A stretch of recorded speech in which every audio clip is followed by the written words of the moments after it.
আমার নাম জিহান। লোকে বলে আমার জন্মই নাকি ভুল সময়ে ভুল জায়গায় হয়েছে। বগুড়ার যে গ্রামে আমার জন্ম, সেখানকার মানুষের কাছে আকাশ মানে শুধু মেঘ আর বৃষ্টি। আর আমার কাছে আকাশটা ছিল একটা ক্যানভাস, যেখানে আমি স্যাটেলাইট, ড্রোন আর কোডিং এর স্বপ্ন আঁকতাম। কিন্তু আমার বাবা করিম শেখ, তিনি মাটির মানুষ। তিনি মাটি ছাড়া আর কিছুই বুঝতেন না। আর তাই তার চোখে আমি ছিলাম তার জীবনের সবচেয়ে বড় ভুল, যে ভুলের মাসুল আমি দিচ্ছিলাম প্রতিদিন, প্রতি মুহূর্তে। বগুড়ার একটি গ্রামের বাড়ি। সকালবেলা ভোরের আলো সবে ফুটেছে। করিম শেখের মাটির বাড়ির উঠান। জিহান টিউবওয়েলের পাড়ে বসে দাঁত মাজছিল, কিন্তু তার চোখ ছিল আকাশে উড়ে যাওয়া একটা পাখির দিকে। রান্নাঘর থেকে তার মা আমেনা বেগমের ডাক ভেসে এলো। জিহান, ও জিহান, দাঁত মাজা হয়েছে বাবা? আয়, নাস্তা দিছি। জিহান কিছু বলার আগেই তার বাবা করিম শেখ ক্ষেত থেকে ফিরে এলেন। তার হাতে মাখানো কাদা আর চোখে একরাশ বিরক্তি। তিনি জিহানের হাতে থাকা দাঁত মাজা নিমের ডালটার দিকে তাকিয়ে ব্যঙ্গর হাসি হাঁকলেন। শহরের সাহেব আইছে রে, নিমের ডাল দিয়ে কি আর সারের দাঁত সাপ হইব? সারের জন্য তো এখন কোলগেট লাগবে। জিহান চুপ করে রইল। সে জানে সকাল সকাল বাবার মেজাজ ভালো থাকে না। কিরে, কথা কস না কেন? মুখে কি কোম্পানির সিল মাইরা দিছে? কাল রাইতে যে সম্বন্ধটা আনলাম সেটা কি করলি? আব্বা, আমি তো আগেই বলেছিলাম আমি এখন বিয়ে করব না। বিয়া করবো না মানে? আরে মায়ার বাপ তোরে ঘর জামাই রাখতে চায়, 2 বিঘা জমিও দিব কইছে। এর চেয়ে বেশি আর কি চাস তুই? না আছে কাম, না আছে কাজ, সারাদিন ঘরের কোণে বইসা ওই বাক্স, ল্যাপটপ না কি জানি কয়, ওইটার দিকে তাকাইয়া থাকস। তোরা মাইয়া দিব কোন আক্কেলে? আমেনা বেগম রান্নাঘর থেকে বেরিয়ে বললেন, আহা, আপনি সকাল সকাল পোলারের সাথে লাগছেন কেন? ওর কপালে থাকলে চাকরি হইব, বিয়াও হইব। ওর কপালে আছে ঘোড়ার ডিম, ওই যে ওইগুলা দিয়া কি হইব? এই কথা বলে করিম শেখ ঘরের ভেতর থেকে এক তাড়া কাগজ নিয়ে এলেন। এগুলো জিহানের certificate, computer science first class পাওয়ার রেজাল্ট, বিভিন্ন প্রতিযোগিতায় জেতার পুরস্কার। তিনি কাগজগুলো এমনভাবে ধরে আছেন যেন ওগুলো কোনো আবর্জনা। এই কাগজ দিয়ে আমি কি করবো? এগুলা পানিতে চুবাইয়া খামু? 4 বছর ধরে শহরে থাইকা এই কাগজ কামাইছস? যে কাগজ দিয়া একবেলা পেটে ভাত জোটে না, সেই কাগজের দাম কি? পাশের বাড়ির চাচি রহিমা বিবি বেড়া পার করতে করতে দৃশ্যটি দেখছিল। সেও সুযোগ বুঝে কথায় যোগ দিল। করিম ভাই, ঠিকই কইছো। আমার পোলা তো ক্লাস 8 পাস দিয়েই ঢাকায় গেল। এখন তো মাসে মাসে টাকা পাঠাই। আর আমাকেও জিহান বাবা তো পড়াশোনায় বেশি করলে মনে হয় মাথাটা আওলা হয়ে যায়। এই কথায় করিম শেখের রাগ আরও বেড়ে গেল। তিনি হাতের সার্টিফিকেটগুলো সজোরে উঠানের ভেজা মাটিতে ছুঁড়ে ফেললেন। কাগজগুলো কাদার মধ্যে ছড়িয়ে ছিটিয়ে পড়ল। আমিনা বেগম চিৎকার করে বললেন, আপনি এ কি করলেন? নিজের পোলার স্বপ্নটারে আপনি নিজ হাতে মাটিতে মিশাইয়া দিলেন। এইগুলো তো কম্পিউটার সায়েন্সের ফার্স্ট ক্লাস পাওয়ার রেজাল্ট আর সার্টিফিকেট। চুপ থাকো তুমি, তোমার আদরেই উচ্ছন্নে গেছে। আজ আমি ফয়সালা কইরেই ছাড়মু। হয় কাল থেকে আমার সাথে খেতে নামবো, নইলে এই বাড়ি ছাইরা যেখানে খুশি চলে যাইব। আমার এমন কোলাঙ্গার পোলার দরকার নাই। জিহান এতক্ষণ পাথরের মতো দাঁড়িয়েছিল, এবার সে ধীরে ধীরে মাটিতে বসল। তার চোখ দিয়ে অঝরে জল পড়ছে। সে পরম যত্নে কাদা থেকে এক একটা সার্টিফিকেট তুলতে লাগলো। তার 4 বছরের পরিশ্রম, তার না ঘুমিয়ে কাটানো রাতের পর রাত, তার স্বপ্ন, সব কিছু আজ কাদায় মাখামাখি। সে ছেঁড়া কাদামাখা সার্টিফিকেটগুলো বুকে জড়িয়ে ধরে উঠে দাঁড়ালো। তারপর তার বাবার চোখের দিকে সরাসরি তাকালো। তার চোখে আর কোনো জল নেই, আছে এক শীতল শূন্যতা। আপনার কথাই থাকলো আব্বা, আমি কাল সকালেই এই বাড়ি ছেড়ে চলে যাব। আপনার খেতে আমি নামতে পারুম না, কারণ আমার স্বপ্নটা এই মাটির অনেক উপরে, আকাশে, যা আপনি কোনোদিন দেখতে পাইবেন না। এই কথা বলে সে আর এক মুহূর্ত দাঁড়ালো না, নিজের ঘরের দিকে চলে গেল। করিম শেখের ছেলের এই অচেনা রূপ ভেতরে কেঁপে উঠল। বাইরে কঠোরতা বজায় রাখলেন। আমেনা বেগম উঠানেই বসে কান্নায় ভেঙে পড়লেন। 3 মাস পর ঢাকায় গুলশানে নেক্সটজেন টেক এর কাজ ঘেরা বিশাল অফিস।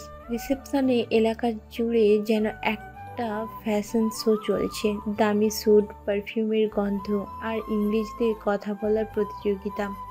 এই ভিড়ের মধ্যে বগুড়া থেকে আসা জিহান ছিল এক বেমানান সত্য। সে রিসেপশনে মেয়েটির কাছে গিয়ে তার নাম বলল। মেয়েটি তার আপাদমস্তক দেখে এমন একটা ভঙ্গি করলো যেন সে ভুল করে কোনো ডেলিভারি বয়কে ইন্টারভিউর জন্য ডেকে ফেলেছে। ওয়েটিং এরিয়াতে বসুন, আপনার সিরিয়াল এলে ডাকা হবে। জিহান একটা খালি চেয়ারে গিয়ে বসলো। তার পাশে বসা দুজন ছেলে নিজেদের মধ্যে কথা বলছিল। ব্রো, আমার তো লিংক আছে। সিও আমার বাবার ফ্রেন্ড, চাকরিটা আমারই। আমারও মামা আছে বোর্ডে, দেখা যাক কি হয়। আচ্ছা, ওই ছেলেটাকে দেখেছিস? জিহানের দিকে ইশারা করে বলে। মনে হচ্ছে ভুল করে পাশের বিল্ডিং এর কনস্ট্রাকশন সাইট থেকে এখানে চলে এসেছে। জিহান সব শুনতে পেল, কিন্তু সে মাথা নিচু করে নিজের ফাইলের দিকে তাকিয়ে রইল। কিছুক্ষণ পর কাঁচের দরজা ঠেলে ভেতরে প্রবেশ করলো বৃষ্টি, HR প্রধান। তার হাঁটা চলায় একটা রাজকীয় ভঙ্গি। সে রিসেপশনিস্টের কাছ থেকে প্রার্থীদের তালিকাটি হাতে নিল। বৃষ্টি রিসেপশনিস্টকে নিচু স্বরে বলে, যারা আমি না বলেছিলাম পাবলিক ইউনিভার্সিটি আর ঢাকার বাইরের ক্যান্ডিডেটদের ফাইল আলাদা করে রাখতে। এদের ইন্টারভিউ নিয়ে সময় নষ্ট করার কোনো মানে হয়? সরি ম্যাম, উনি অনলাইনে অ্যাপ্লাই করেছিলেন, সিভিটা বেশ ভালো ছিল, তাই। সিভির যুগ শেষ যারা, এখন যুগ হলো নেটওয়ার্কিংয়ের। সে জিহানের নামের পাশে একটা লাল ক্রস চিহ্ন দিয়ে দিল। ইন্টারভিউ রুমে জিহান যখন প্রবেশ করলো, বৃষ্টি তখন ফোনে কারোর সাথে কথা বলছিল। নো ড্যাড, আমি কোনো অজুহাত শুনতে চাই না। আমার গাড়িটা আজ বিকেলের মধ্যেই সার্ভিসিং থেকে ফেরা চাই। Yes, I mean okay bye. Phone রেখে সে জিহানের দিকে তাকালো। বসো। জিহান চেয়ারে বসলো। বৃষ্টি তার ফাইলটা নাড়াচাড়া করতে করতে বলল, তো মিস্টার জিহান, বগুড়া থেকে, কম্পিউটার সায়েন্সে ফার্স্ট ক্লাস, গ্রেট। তো তোমার হবি কি, কোডিং করা ছাড়া? ম্যাডাম, আমি আমি বই পড়তে ভালোবাসি আর আর আকাশ দেখতে। আকাশ দেখতে? Wow, very poetic. আমাদের কোম্পানিতে তোমার মতো কবিদেরই তো দরকার। জিহান বুঝতে পারলো তাকে অপমান করা হচ্ছে। তোমার কোনো বড় কোম্পানিতে কাজ করার অভিজ্ঞতা আছে? না ম্যাডাম, কিন্তু আমি ব্যক্তিগতভাবে কিছু প্রজেক্টে কাজ করেছি। আমি একটি AI ভিত্তিক সিকিউরিটি সিস্টেম ডিজাইন করেছি, যা। বৃষ্টি তাকে থামিয়ে দিল। থাক থাক, বুঝতে পেরেছি। নিজের গ্যারেজে বসে বানানো খেলনার গল্প শুনতে আমার কোনো আগ্রহ নেই। আচ্ছা, কফি খাবে? এই অপ্রত্যাশিত প্রশ্নে জিহান অবাক হলো। সে মাথা নেড়ে হ্যাঁ বলতে যাবে, ঠিক তখনই ঘটল ঘটনাটা। বৃষ্টি কফির কাপটা তুলতে গিয়ে হাত ফুসকে নিচের পরনের ধপধপে সাদা সিল্কের শার্টের ওপর ফেলে দিল। ওহ সেট, মাই ড্রেস। এটা আরমানির লিমিটেড এডিশন ছিল। সে বিরক্তিতে চিৎকার করে উঠল। তার মুখটা লাল হয়ে গেছে। জিহান কোনো কিছু না ভেবেই তার পকেট থেকে এক টুকরো ভাঁজ করা পরিষ্কার টিস্যু পেপার বের করে বৃষ্টির দিকে এগিয়ে দিল। ম্যাডাম, এটা। বৃষ্টি তার দিকে এমনভাবে তাকালো যেন জিহান কোনো জীবাণু তার দিকে এগিয়ে দিচ্ছে। সে টিস্যুটা না নিয়ে একটা তাচ্ছিল্যের হাসি দিয়ে উঠে দাঁড়ালো। বৃষ্টির নিজের শার্ট ঝাড়তে ঝাড়তে বলল, দেখেছো, এটাই তোমাদের মতো ছেলেদের দৌড়। ওই টিস্যু এগিয়ে দেওয়া পর্যন্তই। তোমরা সমস্যার সমাধান করতে পারো না, শুধু সহানুভূতির নাটক করতে পারো। ইউ মে গো নাও জিহান। আমাদের কোম্পানির স্ট্যান্ডার্ডের সাথে তোমার প্রোফাইল ম্যাচ করছে না। এই কথা বলে সে ওয়াশরুমের দিকে চলে গেল। জিহান কয়েক মুহূর্ত স্তব্ধ হয়ে বসে রইল। তারপর ধীরে ধীরে উঠে দাঁড়ালো। তার মনে হলো, এই শহরের দালানগুলো যত উঁচু, এখানকার মানুষের মন ততটাই নিচু। আমি এনার সাহায্য করতে গেলাম, আর ইনি আমাকে অপমান করে দিল। নিচু। বিধ্বস্ত জিহান যখন লিফটের বোতাম টিপতে যাবে তখনই উল্টো দিক থেকে দ্রুত পায়ে আসছিলেন কোম্পানির সিও মিস্টার আশফাক চৌধুরী। তিনি ফোনে কথা বলছিলেন। না না, আমি কোনো অজুহাত শুনতে চাই না। আমাদের ডেটাবেসের ওই বাগটা আজ রাতের মধ্যেই ফিক্স করতে হবে। It's a matter of our reputation.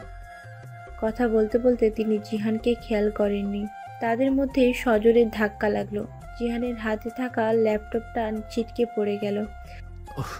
আমার ল্যাপটপ, আমার সব কাজ। Oh I am so sorry young man, আমি একদমই খেয়াল করিনি। তোমার লাগেনি তো? ঠিক সেই সময় বৃষ্টি ওয়াশরুম থেকে ফিরেছে। তার হাতে জিহানের ফেলে যাওয়া ফাইলটা। সে দৃশ্যটা দেখে দ্রুত এগিয়ে এলো। ওয়ার্দা, তুমি এখনো সিও স্যারের সাথে ধাক্কাধাক্কি শুরু করেছো? তোমার সমস্যাটা কি? হ্যাঁ, সিকিউরিটি সিকিউরিটি কোথায়? কিন্তু আশফাক চৌধুরীর মনোযোগ তখন অন্যদিকে। তার চোখ আটকে গেছে জিহানের ল্যাপটপের স্ক্রিনে। সেখানে ভেসে উঠেছে এক জটিল অ্যালগোরিদমের কোড। আশফাক চৌধুরী বৃষ্টিকে হাত দিয়ে থামিয়ে মুগ্ধ চোখে বললেন, ওয়েট বৃষ্টি, এই এই কোডটা, এটা তো কনভেনশনাল নিউরাল নেটওয়ার্ক। এর একটা অ্যাডভান্টেজ অ্যাপ্লিকেশন। এই অ্যালগরিদমটা কি তুমি লিখেছো? জিহান ল্যাপটপটা তুলতে তুলতে বলল, জি স্যার, এটা আমার একটা পার্সোনাল প্রজেক্ট। আমি একটা productive cyber security system design করার চেষ্টা করছি। বাবা, তুমি এই খ্যাতের সাথে এসব কি নিয়ে কথা বলছো? ও একটা ইন্টারভিউ দিতে এসেছিল, ওর কোনো যোগ্যতা নেই। আমি ওকে রিজেক্ট করে দিয়েছি। আশফাক চৌধুরী বৃষ্টির দিকে কঠোর চোখে তাকিয়ে বললেন, তুমি কাকে রিজেক্ট করেছো সেই সিদ্ধান্ত আমি নিব। যার সম্পর্কে তুমি নিজে কিছু জানো না তাকে ক্ষেত বলার অধিকার তোমাকে কে দিয়েছে? তুমি এখন যাও। বৃষ্টি তার বাবার এই ব্যবহারকে হতবাক হয়ে গেল। সে জীবনেও তার বাবার মুখে এমন কথা শোনেনি। সিও জিহানকে প্রায় হাত ধরে টেনে তার নিজের অফিসে নিয়ে গেলেন। বৃষ্টি দরজার বাইরে দাঁড়িয়ে রইল।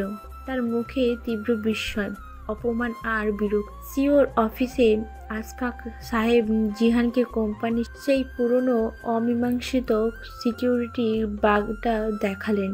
বৃষ্টি কাচের দরজার বাইরে থেকে উকি দিয়ে দেখছে আর রাগে ফুঁসছে। সে তার সহকারী যারাকে ফোন করলো।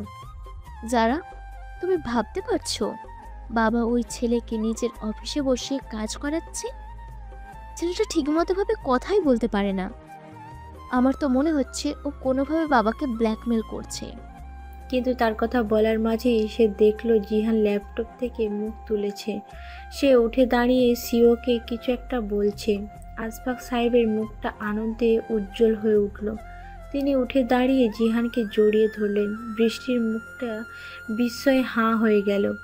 যে সমস্যার সমাধান করতে কোম্পানির সেরা ইঞ্জিনিয়ারদের 1 মাস সময় লেগেছিল, এই ছেলেটা সেটা মাত্র আধা ঘন্টার ভেতরে করে ফেললো।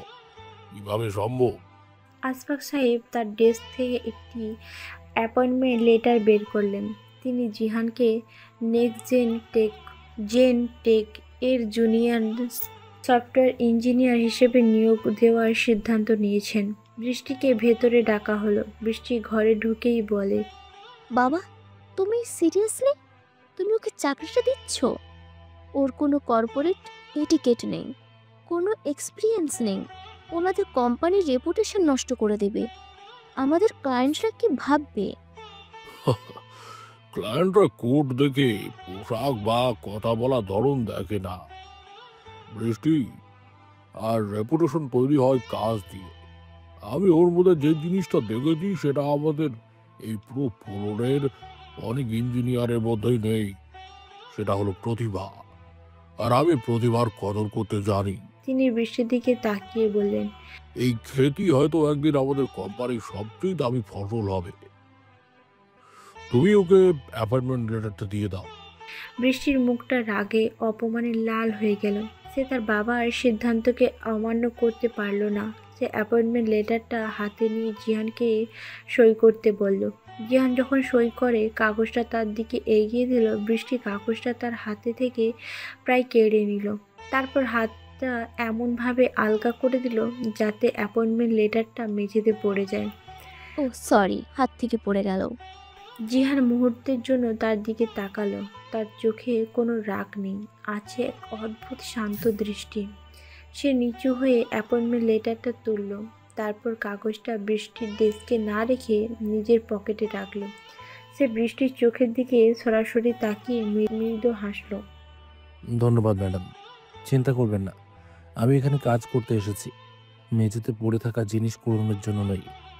তবে আপনার যদি কোনো সাহায্যের প্রয়োজন হয়, যেমন ধরুন কফির কাপটা ঠিকমতো ধোয়ার ট্রেনিং, অথবা আরমানি ড্রেসে কফির দাগ লাগলে সেটা কিভাবে তুলতে হয়, ভালো লন্ড্রির দোকানের ঠিকানা আমার জানা আছে। আমার মা বলেন কোনো কাজই ছোট নয়। এই অপ্রত্যাশিত, বুদ্ধিদীপ্ত এবং শান্তি প্রত্যুত্তরে বৃষ্টি প্রথমবার থমকে গেল। তার মুখ দিয়ে একটাও কথা বের হলো না, শুধু হতবাক হয়ে তাকিয়ে রইল ছেলেটির চলে যাওয়ার দিকে। এই প্রথম কেউ তার দম্ভকে, তার অহংকারকে এভাবে ফিরিয়ে দিল। তার মনে হলো এই সাধারণ দেখতে ছেলেটা হয়তো যতটা সহজ ততটা নয়, বরং সে অনেক বেশি বিপজ্জনক। দাঁড়াও, তোমার ব্যবস্থা করছি আমি। নেক্সট জেন থেকে আমার যাত্রা শুরু হলো, কিন্তু শিখরের পথ যে ফুলের বিছানা নয় তা আমি প্রথম দিনই টের পেয়েছিলাম। একদিকে সহকর্মীদের তাচ্ছিল্য, অন্যদিকে বৃষ্টির শীতল অবজ্ঞা, সবকিছু মিলে আমার ভেতরের জেদটাকে আরো বাড়িয়ে দিচ্ছিল। আমি জানতাম আমাকে টিকে থাকতে হলে শুধু কাজ দিয়ে নয়, সময়ের অপেক্ষায় থাকতে হবে, সেই সঠিক সময়ের অপেক্ষায়। পরের দিন এই ব্যস্ততার মধ্যে একেবারে কোণার একটি ডেস্কে যেন এক বিচ্ছিন্ন দ্বীপে বসে আছে জিহান। তার সিনিয়র রাশেদ, একজন মোটাসোটা তেলতেলে চেহারার লোক, তার দিকে এক গাদা ফাইল ছুঁড়ে দিল। এই যে মিস্টার ট্যালেন্ট, সিও স্যারের স্পেশাল রিকোয়েস্ট, এই ফাইলগুলো নাও। গত 5 বছরের সমস্ত ক্লায়েন্টের রিপোর্ট হার্ড কপি। এগুলো আজ রাতের মধ্যে ডিজিটালাইজড করে সার্ভারে আপলোড করে দেবে। পারবে তো? নাকি তোমার ওই গ্রামের স্কুলে শুধু আকাশ দেখাই শিখিয়েছে? অন্য সহকর্মীরা চাপা হাসি হাসল। জিহান শান্তভাবে ফাইলগুলো নিয়ে বলে, জি স্যার, হয়ে যাবে। গুড। আর শোনো, অফিসের প্রিন্টারের কালি শেষ হয়ে গেছে। একটু কষ্ট করে স্টোর রুম থেকে নতুন কার্তুজ এনে লাগিয়ে দিও। তুমি তো আবার সব কাজে পারদর্শী, তাই না? জিহান কোনো উত্তর না দিয়ে প্রিন্টারের দিকে এগিয়ে গেল। সে যখন প্রিন্টার কার্তুজ পাল্টাচ্ছিল তখনই বৃষ্টি তার পাশ দিয়ে গেল। সে এমনভাবে গেল যেন জিহানকে দেখতেই পায়নি, কিন্তু তার পারফিউমের কড়া গন্ধটা জিহানের নাকে এসে লাগলো। লাঞ্চের সময় সবাই যখন দল বেঁধে অফিসের ক্যাফেটেরিয়ায় বা বাইরের দামি রেস্টুরেন্টে খেতে গেল, জিহান তার ডেস্কেই বসে তার মায়ের দেওয়া টিফিন বক্সটা খুলল। ভেতরে কয়েকটা রুটি আর আমের আচার। সে যখন প্রথম রুটিটা মুখে দেবে তখনই রাশেদ আর তার বন্ধুরা ক্যাফেটেরিয়া থেকে কফি হাতে ফিরছিল। আরে রাশেদ ভাই, দেখেন নিউ ট্যালেন্ট কি খায়, মায়ের হাতের আচার। আচ্ছা জিহান ভাই, আপনার কি ঢাকার খাবার পেয়ে সয় না? জিহান মুখে হালকা হাসি এনে বলে, ঢাকার খাবারে পেট ভরে রাশেদ ভাই, কিন্তু মায়ের হাতের খাবারের আত্মাটা ভরে না। তার এই সহজ কিন্তু গম্ভীর উত্তরে সবাই মুহূর্তের জন্য চুপ হয়ে গেল। রাশেদ প্রসঙ্গ পাল্টানোর জন্য বলল, যাই হোক, তাড়াতাড়ি খেয়ে নাও, অনেক কাজ বাকি। জিহান একা একা তার খাবার শেষ করলো। দূর থেকে নিজের কাচের কেবিনের ভেতর থেকে বৃষ্টির দৃশ্যটা দেখলো। তার মুখে কোনো অভিব্যক্তি নেই, কিন্তু তার চোখ দুটো স্থির হয়ে আছে জিহানের দিকে। সে ভাবে, ছেলেটা কিভাবে প্রতিদিনের এই ছোট ছোট অপমানগুলো নীরবে সহ্য করে যাচ্ছি। অসহ্য। সেদিন সন্ধ্যায় কাজ শেষে জিহান যখন বাড়ি ফেরার জন্য লিফটে উঠেছে, তখন অপ্রত্যাশিতভাবে বৃষ্টিও সেই লিফটে প্রবেশ করলো। লিফটে তারা দুজন একা। একটা অস্বস্তিকর নীরবতা। বৃষ্টি তার ফোনে ব্যস্ত থাকার ভান করছিল। জিহান চুপচাপ দাঁড়িয়েছিল। হঠাৎই লিফটটা একটা ঝাঁকুনি দিয়ে মাঝপথে থেমে গেল। আলো নিভে গিয়ে এমার্জেন্সি লাইট জ্বলে উঠল। হোয়াট? লিফট আটকে গেছে? ওহ মাই গড, সিট। সে দ্রুত এমার্জেন্সি বোতাম টিপতে শুরু করলো। ম্যাডাম শান্ত হন, এটা সম্ভবত পাওয়ার ফ্লাকচুয়েশনের জন্য হয়েছে। জেনারেটর অন হলেই ঠিক হয়ে যাবে। তুমি আমাকে শেখাতে এসো না, আমি জানি কি হয়েছে। আমার ক্লাস্ট্রোফোবিয়া আছে। উফ, এই বিল্ডিংয়ের মেইনটেন্স টিমকে আমি কালই বরখাস্ত করব। সে ভয়ে দরজায় ধাক্কাধাক্কি করতে লাগলো। তার শ্বাস ভারী হয়ে আসছে। ম্যাডাম লম্বা করে শ্বাস নিন, আমার দিকে তাকান, দেখুন কিচ্ছু হয়নি। বৃষ্টি হাঁপাতে হাঁপাতে জিহানের দিকে তাকালো। ছেলেটার চোখে কোনো ভয় নেই, আছে এক অদ্ভুত প্রশান্তি। আচ্ছা, আপনি ভূতে ভয় পান? কি? What a stupid question. না মানে আমাদের গ্রামে বলতো থেমে যাওয়া লিফটে নাকি। চুপ করো, একদম চুপ। জিয়ান হেসে ফেলল। তার হাসি দেখে বৃষ্টি আরও রেগে গেল, কিন্তু তার ভয়টা যেন কোথাও উধাও হয়ে গেল। তুমি হাসছো কেন? কারণ আপনার মনোযোগটা আমি ভয় থেকে অন্যদিকে সরাতে চেয়েছিলাম, আর তাতে আমি সফল হয়েছি। ঠিক তখনই লিফটের আলো জ্বলে উঠল এবং লিফট চলতে শুরু করলো। গ্রাউন্ড ফ্লোরে দরজা খুলতে বৃষ্টি কোনো কথা না বলে দ্রুত বেরিয়ে গেল। জিহান পেছন থেকে শুধু দেখল মেয়েটার রাগের আড়ালে লুকিয়ে থাকা ভয়টা কতটা প্রকট। রাত 2টো। নেক্সট জেন টেকের বোর্ডরুমে জুড়ে তীব্র উত্তেজনা। দেশের প্রায় সবকটি ব্যানার্জি ব্যাংকের সার্ভার একসাথে ক্রাশ করেছে। একটি আন্তর্জাতিক হ্যাকার গ্রুপ ব্ল্যাক মার্কস এই হামলার দায় স্বীকার করেছে। তার সরকারের কাছে $1 বিলিয়ন দাবি করেছে। বোর্ডরুমে উপস্থিত আছেন সিও আশফাক চৌধুরী, বৃষ্টি, রাশেদ এবং কোম্পানির সেরা সাইবার সিকিউরিটি এক্সপার্ট। স্যার, আমরা সব রকমের চেষ্টা করছি, ওদের ফায়ারওয়াল ভাঙা যাচ্ছে না। ওরা এমন একটা ম্যালওয়্যার ব্যবস্থা করেছে যা আমরা আগে কখনো দেখিনি। তার মানে আমাদের কিছুই করার নেই, পুরো দেশের অর্থনীতি আজ রাতেই ভেঙে পড়বে। ঠিক তখনই বোর্ডরুমের দরজাটা সামান্য খুলল। জিয়ান ভেতরে উকি দিল।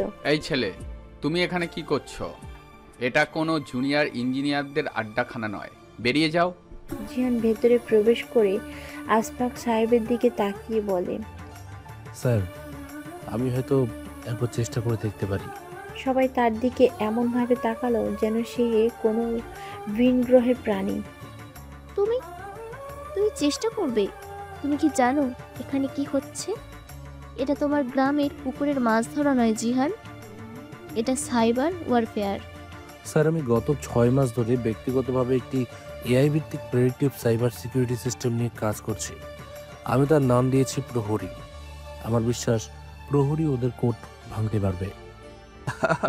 প্রহরী? কি হাস্যকর নাম! নিজের বানানো খেলনা দিয়ে এখন দেশ বাঁচাবে? স্যার, এই ছেলেকে এখান থেকে বের করে দিন।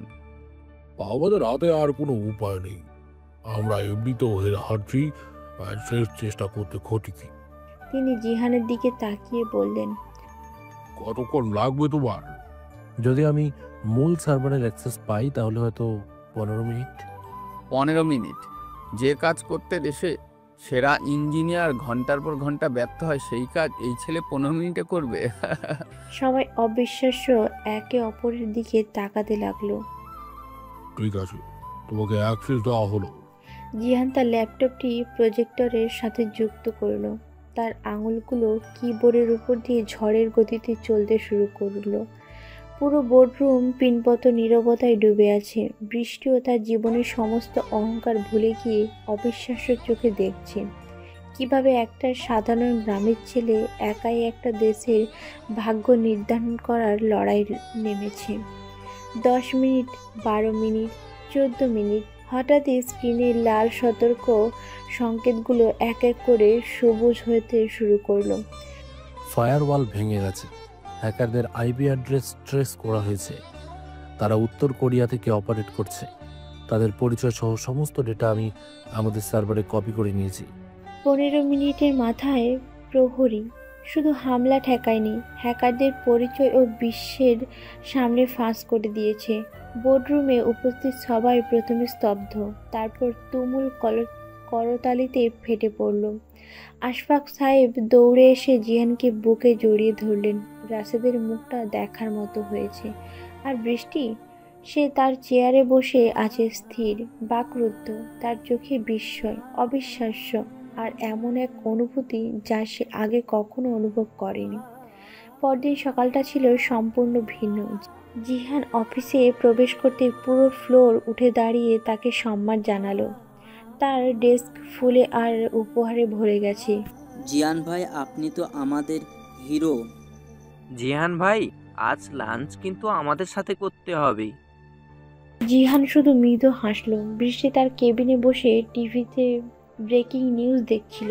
সব চ্যানেলে তখন একটাই খবর, নেক্সট জেন টেকের বিস্ময় বালক জিহান একাই বাঁচালো দেশের অর্থনীতি। এদিকে বগুড়ায় করিম শেখ চায়ের দোকানে বসে টিভিতে এই খবর দেখছেন। তিনি নিজের চোখকে বিশ্বাস করতে পারছেন না। তার কুলাঙ্গার ছেলে, যাকে তিনি বাড়ি থেকে তাড়িয়ে দিয়েছিলেন, সে আজ দেশের নায়ক। তার হাত থেকে চায়ের কাপ পড়ে গেল। নেক্সট জেন টেকের অফিসে বৃষ্টি সহকারী যারা তার জন্য কফি নিয়ে এলো। ম্যাম, আপনার ব্ল্যাক কফি। বৃষ্টি টিভির দিকে তাকিয়ে অন্যমনস্কভাবে বলল, ধন্যবাদ। কফিটা জিহানকে, মানে মিস্টার জিহানকে দিয়েছো? যারা অবাক হয়ে তার ম্যামের দিকে তাকালো। বৃষ্টি নিজের ভুল বুঝতে পেরে নিজেকে সামলে নিল। আই মিন হি ডিজার্ভ ইট, তাই না? এনিওয়ে, মিস্টার জিহানকে আমার কেবিনে আসতে বলো এখনই। কিছুক্ষণ পর জিহান বৃষ্টির কেবিনের দরজা নক করলো। আসতে পারি ম্যাডাম? এসো, দরজাটা বন্ধ করে দাও। জিহান দরজাটা বন্ধ না করে একটু ঘুরে দাঁড়িয়ে বৃষ্টির দিকে তাকিয়ে তার ঠোঁটের কোণে একটা দুষ্টু হাসি ফুটিয়ে তুলল। দরজা বন্ধ করব কেন ম্যাডাম? আপনার কি আমার উপর কোনো খারাপ ইচ্ছা আছে নাকি? এই অপ্রত্যাশিত এবং কিছুটা দুঃসাহসিক কথায় বৃষ্টি হতবাক হয়ে গেল। সে ভাবতেও পারেনি এই গ্রামের ছেলেটা তাকে এমন কথা বলতে পারে। তার মুখটা মুহূর্তেই রাগে লাল হয়ে গেল। বৃষ্টি চেয়ার থেকে প্রায় উঠে দাঁড়িয়ে বলে, হোয়াট ডিড ইউ জাস্ট সে? তোমার সাহস হয় কি করে আমার সাথে এভাবে কথা বলার? তুমি কি ভুলে গেছো তুমি কার সাথে কথা বলছো? আমি চাইলে তোমাকে এই মুহূর্তে কোম্পানি থেকে বের করে দিতে পারি। পারেন, কিন্তু আপনি তা করবেন না। ও তাই? কনফিডেন্স? তা কেন করবো না? কারণ প্রথমত আমি কোম্পানির একজন মূল্যবান কর্মচারী হয়ে গেছি, আর দ্বিতীয়ত সে একটু থেমে বৃষ্টির চোখের দিকে সরাসরি তাকিয়ে বলল, আপনার এই রাগী চোখের আড়ালে লুকিয়ে থাকা কৌতূহলটা আমি দেখতে পাচ্ছি ম্যাডাম। আপনি মরিয়া হয়ে জানতে চাইছেন আমি আসলে কে। এই কথায় বৃষ্টি একেবারে চুপ হয়ে গেল, কারণ জিহান ঠিক কথাটাই বলেছে। সে চেয়ারে ধপ করে বসে পড়ল। তারপর রাগটা কোথায় যেন হারিয়ে গেল। তার জায়গায় এলো এক ধরনের অস্বস্তি আর পরাজয়ের অনুভূতি। বৃষ্টি অন্যদিকে তাকিয়ে নিজেকে সামলে নিয়ে বলল, যা বলার জন্য ডেকেছি সেটা শোনো, ফালতু কথা বলার সময় আমার নেই, বসো। জিহান এবার মুচকি হেসে দরজাটা বন্ধ করে তার সামনের চেয়ারে বসলো। সে জানে সে এই মানসিক লড়াইয়ে জিতে গেছে। একটা অস্বস্তি নীরবতা। বৃষ্টি প্রথমে নীরবতা ভাঙল। তো মিস্টার ন্যাশনাল হিরো, কেমন লাগছে? সাধারণ লাগছে ম্যাডাম। সাধারণ? পুরো দেশ তোমাকে নিয়ে কথা বলছে আর তোমার সাধারণ লাগছে? নাকি গ্রামের ছেলেরা খ্যাতি কিভাবে হজম করতে হয় তা জানি না? খ্যাতি হজম করার জিনিস নয় ম্যাডাম, এটা একটা দায়িত্ব, আর দায়িত্ব পালন করাটাই আমার কাছে সাধারণ মনে হয়। জিহানের এই শান্ত কিন্তু দৃঢ় উত্তরে বৃষ্টি কিছুটা থমকে গেল। সে প্রসঙ্গ পাল্টানোর জন্য বলল, আমি ঠিক জানি না কি বলা উচিত। যা করেছো তার জন্য ধন্যবাদ। এটা আমার দায়িত্ব ছিল। ধন্যবাদ কোম্পানিকে দিন আমাকে সুযোগ দেওয়ার জন্য। বাবা তোমাকে সাইবার সিকিউরিটির বিভাগে নতুন প্রধান বানানোর সিদ্ধান্ত নিয়েছে। আশা করি এবার তুমি অফিসের প্রিন্টারের কালি ভরার চেয়ে গুরুত্বপূর্ণ কাজ করার সুযোগ পাবে। এই কথায় একটা হালকা ব্যঙ্গের সুর ছিল, কিন্তু জিহান হাসল। আমি কোনো কাজকেই ছোট মনে করি না ম্যাডাম। তবে হ্যাঁ, আশা করি এখন থেকে আমাকে আর আপনার ফেলে দেওয়া কফির দাগ পরিষ্কার করার জন্য লন্ড্রির ঠিকানা দিতে হবে না। এই প্রতিউত্তরে বৃষ্টি এবার আর রাগ করতে পারল না। তার ঠোঁটের কোণে একটা হালকা হাসি ফুটে উঠল, যা সে লুকানোর চেষ্টা করলো। তুমি বেশ কথা বলতে শিখে গেছো, তাই না? কথা তো আমি আগেও বলতে পারতাম ম্যাডাম, হয়তো শোনার মতো মানুষ ছিল না। এই কথাটা সরাসরি বৃষ্টির অহংকারে গিয়ে লাগলো। সে চেয়ারে সোজা হয়ে বসলো। যাই হোক, তোমার নতুন কেবিন রেডি করা হচ্ছে, আর আজ সন্ধ্যায় কোম্পানির সাকসেস পার্টি আছে 5 তারা হোটেলে, রেডিশনে, সন্ধ্যা 7টায়। আশা করি তোমার কাছে পার্টিতে পরার মতো কোনো ভদ্রস্থ পোশাক আছে। আমার যা আছে তা পরেই আমি যাব ম্যাডাম। মানুষ আমাকে আমার পোশাকের জন্য নয়, কাজের জন্য চিনেছে। ঠিক আছে, তুমি এখন যেতে পারো। জিয়ান উঠে দাঁড়ালো। দরজার কাছে গিয়ে সে আবার ঘুরে দাঁড়ালো। একটা কথা বলবো ম্যাডাম? বলো। লিফটে সেদিন ভয় পাওয়ার জন্য লজ্জিত হবেন না। ভয় পাওয়াটা সাহসিকতারই একটা অংশ। এই কথা বলে জিহান বেরিয়ে গেল। বৃষ্টি একা বসে রইল বাকরুদ্ধ হয়ে। এই ছেলেটা শুধু তার কাজ দিয়েই নয়, তার কথা দিয়েও বারবার আমাকে চমকে দিচ্ছে। সে নিজের অজান্তেই জিহানের সম্পর্কে ভাবতে শুরু করলো। রেডিসনের বিশাল বলরুম তখন দেশের সব নামিদামি ব্যক্তিত্বে ভরা। সাংবাদিকের ফ্ল্যাশ, মৃদু মিউজিক আর দামি পারফিউমের গন্ধে মোমো করছে চারপাশ। জিহান, যে কিনা কয়েকদিন আগেও গ্রামের কাদামাখা পথে হেঁটেছে, সে এখন সিওর দেওয়া একটি নিখুঁত কালো স্যুটে পার্টির আকর্ষণের কেন্দ্রবিন্দু। সে কিছুটা অপ্রত্যাশিত, কিন্তু তার চোখে মুখে এক অদ্ভুত আত্মবিশ্বাস। মিস্টার আশফাক চৌধুরী নিজে তাকে সবার সাথে পরিচয় করিয়ে দিয়েছেন। Meet my new head of cyber security, Mr. Jihan, the man who saved us all. বৃষ্টি দূর থেকে একটা ককটেল হাতে নিয়ে দৃশ্যটা দেখছে। সে দেখছে জিহান কতটা সাবলীলভাবে সবার সাথে কথা বলছে। বেশ কয়েকজন সুন্দরী মডেল এবং ব্যবসায়ীর মেয়েরাও তার সাথে রীতিমতো গায়ে পড়ে কথা বলার চেষ্টা করছে। একজন মডেল, শাইলা, তার হাতে শ্যাম্পেনের গ্লাস নিয়ে জিহানের দিকে এগিয়ে এলো। তার পোশাকে এবং চাহনিতে ছিল স্পষ্ট আমন্ত্রণ। এক্সকিউজ মি, আপনি তো মিস্টার জিহান, তাই না? The genius. আমি শাইলা, আপনার বিশাল বড় একজন ফ্যান। ধন্যবাদ, কিন্তু আমি অত বড় কেউ নই। আপনি এত বিনয়ী কেন? পুরো দেশ আপনার কথা বলছে। আচ্ছা, আপনার মতো একজন ইন্টারেস্টিং মানুষের নিশ্চয়ই কোনো গার্লফ্রেন্ড নেই? সাইলা কথা বলার ছলে জিহানের খুব কাছে চলে এলো। তার হাতের স্পার্শটা নিচে ফেলে দিল, যাতে জিহান সেটা তুলে দেওয়ার সময় তাদের একটা শারীরিক নৈকট্য তৈরি হয়। জিহান পাঁচটা তুলে তার হাতে দিয়ে একবার পিছিয়ে গেল। আমার জগৎটা এসবের চেয়ে অনেক আলাদা মিস শায়লা। আমি বরং আমার কোডিং নিয়েই থাকতে ভালোবাসি। এই দৃশ্য দেখে বৃষ্টি প্রথমবারের মতো এক অদ্ভুত তীব্র ঈর্ষা অনুভব করলো। তার বুকের ভেতরটা যেন জ্বলে গেল। সে নিজের অজান্তেই নন অ্যালকোহল ককটেল গ্লাসটা শক্ত করে ধরে ফেলল। বৃষ্টির সহকারী যারা বলে, ম্যাম আপনি ঠিক আছেন? আপনার মুখটা কেমন ফ্যাকাশে লাগছে। বৃষ্টি নিজেকে সামলে নিয়ে বলে, আমি ঠিক আছি। এখানকার এসিটা মনে হয় একটু বেশি, আমার ঠান্ডা লাগছে। সে নিজে গিয়ে জিহানকে অভিনন্দন জানানোর সাহসটুকুও পেল না। পার্টির প্রায় শেষ দিকে সে যখন ওয়াশরুমের দিকে যাচ্ছে, তখন করিডোরে জিহানের সাথে তার দেখা হয়ে গেল। পার্টিটা উপভোগ করছেন ম্যাডাম? বৃষ্টি ইচ্ছে করে অন্যদিকে তাকিয়ে বলে, আমার কাছে এর চেয়েও ভালো কাজ আছে। তাছাড়া তোমার তো সঙ্গীর অভাব হচ্ছে না দেখছি। মডেল, অভিনেত্রী, বেশ উন্নতি হয়েছে। আপনি কি ঈর্ষান্বিত হচ্ছেন ম্যাডাম? বৃষ্টি চমকে তার দিকে তাকিয়ে বলে, কি ঈর্ষা? আমি তোমার মতো একটা ছেলের জন্য? Don't be ridiculous.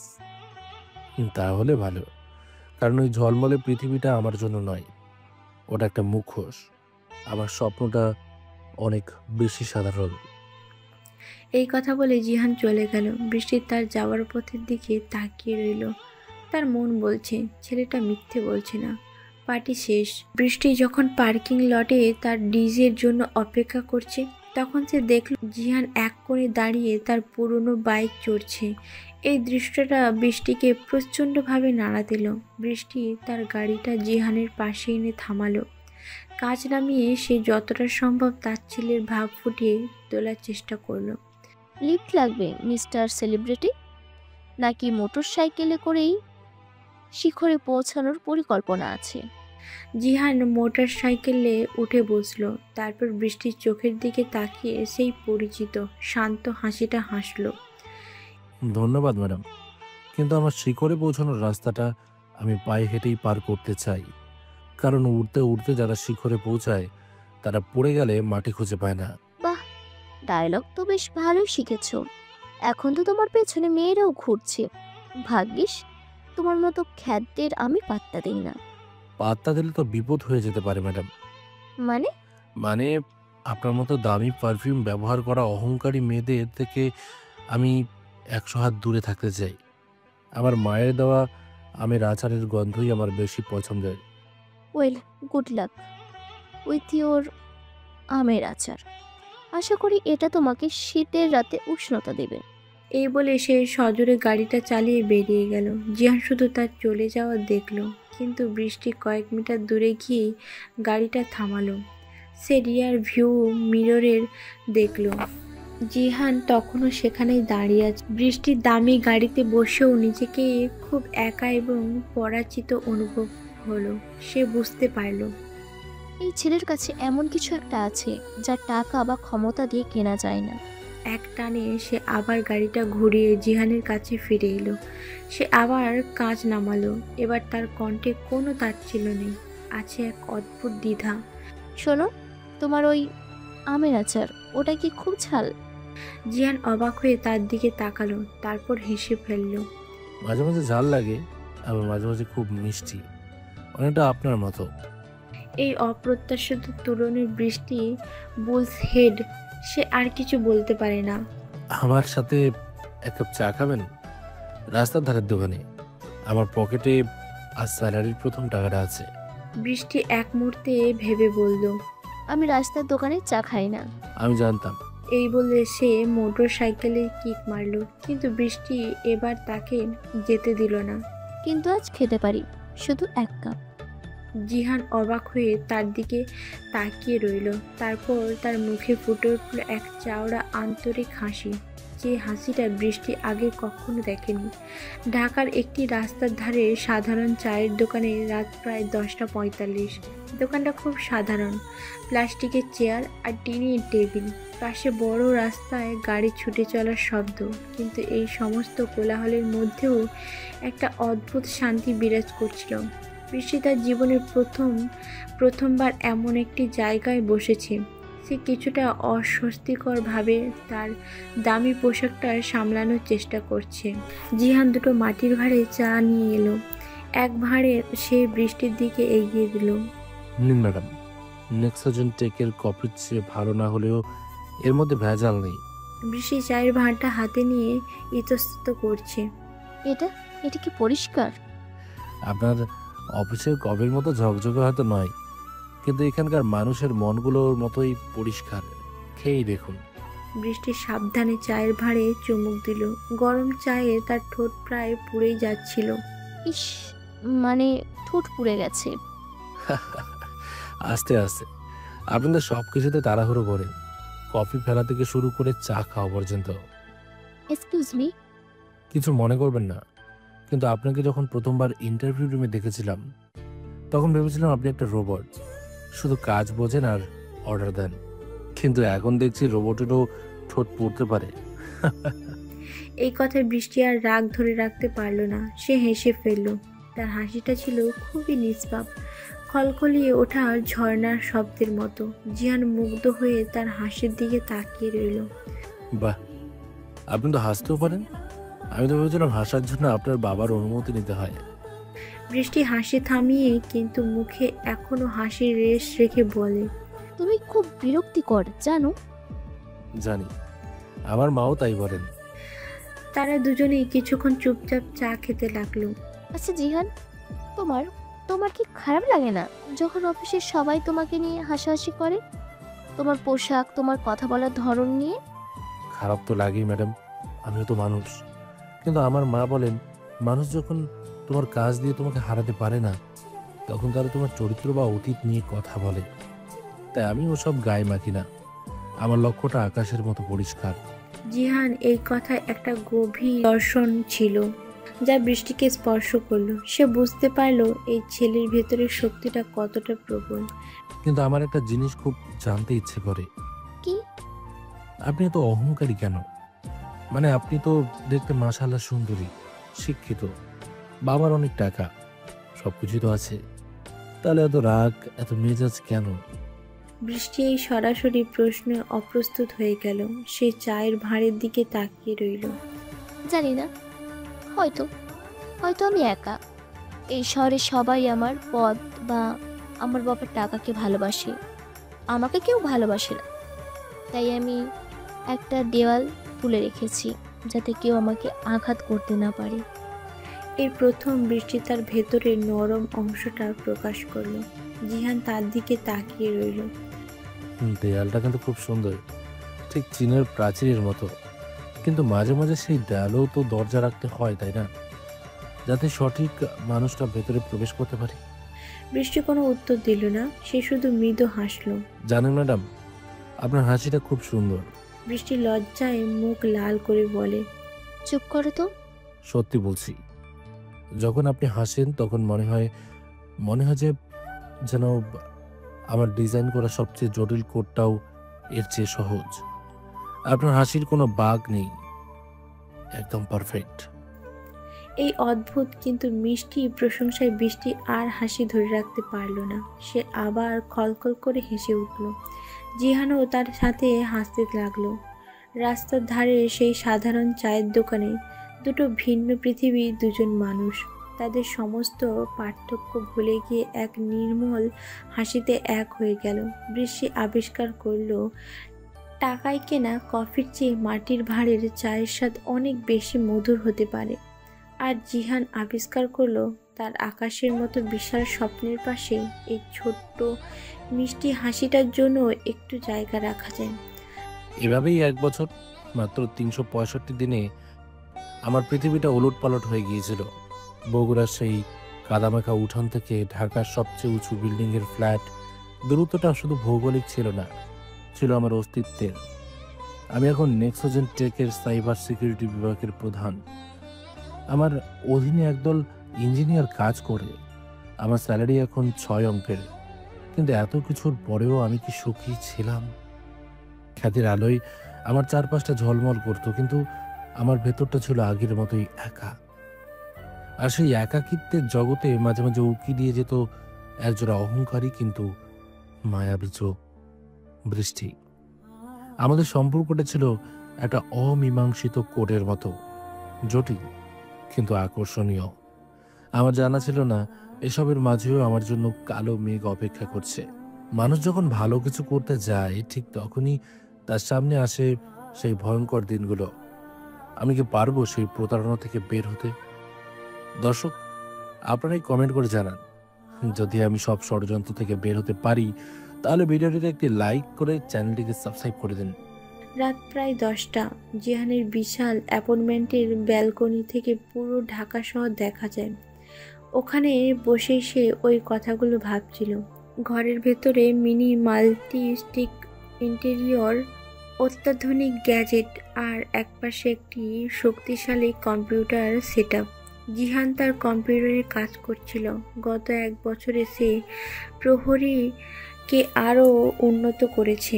তার দরজায় কলিং বেল বেজে উঠল। জিহান কিছুটা অবাক হলো। এত রাতে কে আসতে পারে? সে দরজা খুলতে দেখলো একজন ডেলিভারি বয় দাঁড়িয়ে আছে।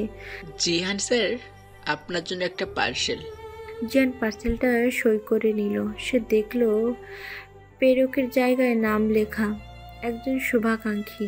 সে পার্সেলটা খুলতেই দেখলো ভেতরে একটি দামি কফি মেকার আর সাথে একটা নোটে লেখা, রাস্তার ধারে চা হয়তো ভালো, কিন্তু আমার কোম্পানির হেড অফ ডিপার্টমেন্টের জন্য পৃথিবীর সেরা কফিটা প্রাপ্য।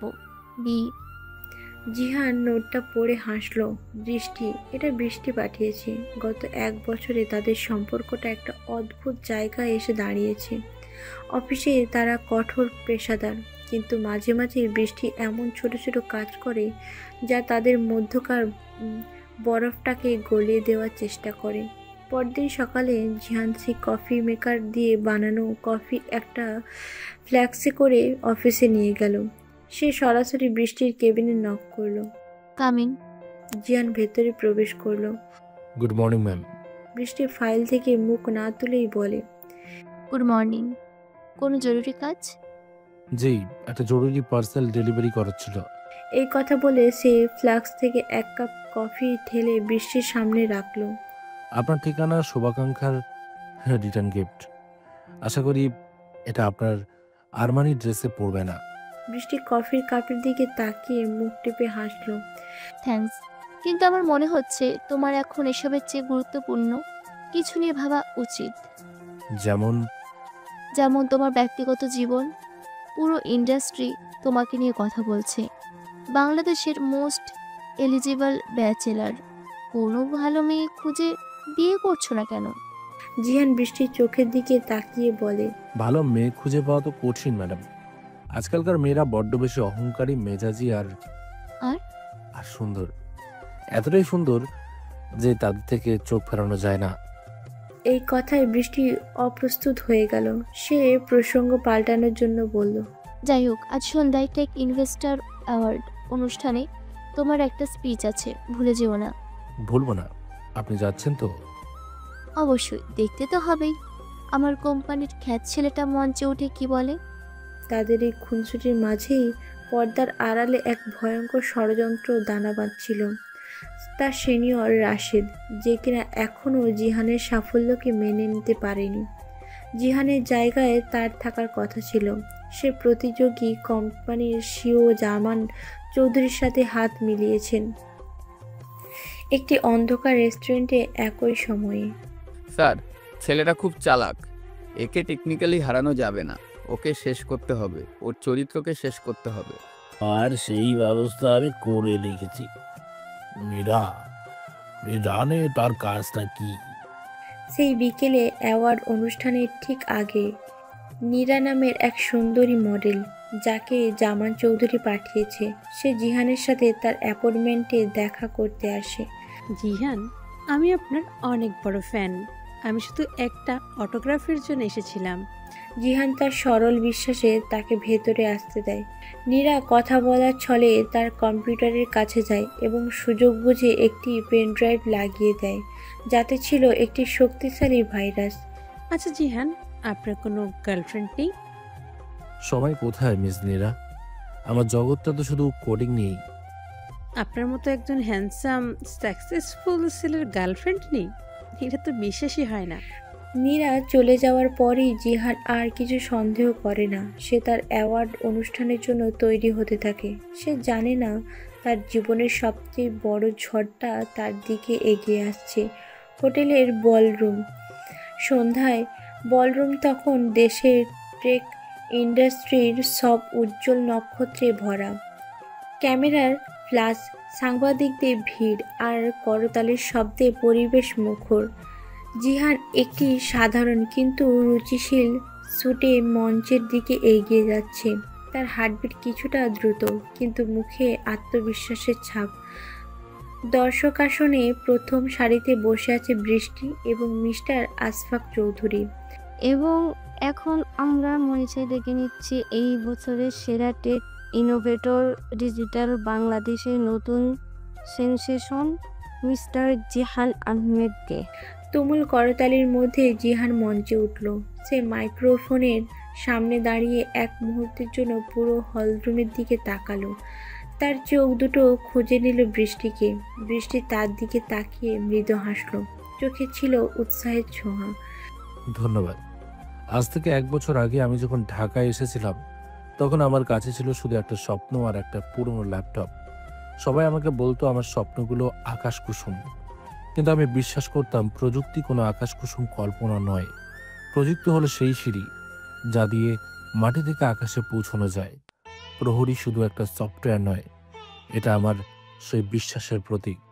জিহান যখন তার অনুপ্রেরণামূলক বক্তব্য দিচ্ছিল তখন হলের বাইরে রাশেদ এবং জামান চৌধুরীর ষড়যন্ত্র চূড়ান্ত রূপ নিচ্ছিল। ঠিক সেই মুহূর্তে তারা ইন্টারনেটে জিহানের বিরুদ্ধে বানানো ছবি এবং চুরি করার সোর্স কোড ফাঁস করে দেয়। জিহানের স্পিচ শেষ হওয়ার সাথে সাথেই হলের ভেতরে সাংবাদিকদের ফোনগুলো একসাথে বেজে উঠল। সবার মধ্যে একটা চাপা গুঞ্জন শুরু হলো। জিহান অবাক হয়ে দেখল সবাই তার দিকে অদ্ভুতভাবে তাকাচ্ছে। মিস্টার আশফাক চৌধুরীর ফোনে একটি মেসেজ এলো। তিনি মেসেজটা পড়েই ফ্যাকাশে হয়ে গেলেন। মিস্টার জিহান, ইন্টারনেটে আপনার যে ছবিগুলো ছড়িয়ে পড়েছে সে ব্যাপারে আপনি কি বলবেন? এটা কি সত্যি যে আপনি একজন মডেলের কাছে আপনার কোম্পানির গোপন সোর্স কোড ফাঁস করে দিয়েছেন? জিহান কিছুই বুঝতে পারল না। সে হতবাক হয়ে বৃষ্টির দিকে তাকালো। বৃষ্টি তার ফোনে ব্রেকিং নিউজটা দেখে স্তব্ধ হয়ে গেছে। তার মুখটা ভয়ে, অবিশ্বাসে সাদা। মুহূর্তের মধ্যেই পুরো পরিবেশটা বদলে গেল। প্রশংসার করতালি রূপান্তরিত হলো সন্দেহের গুঞ্জনে।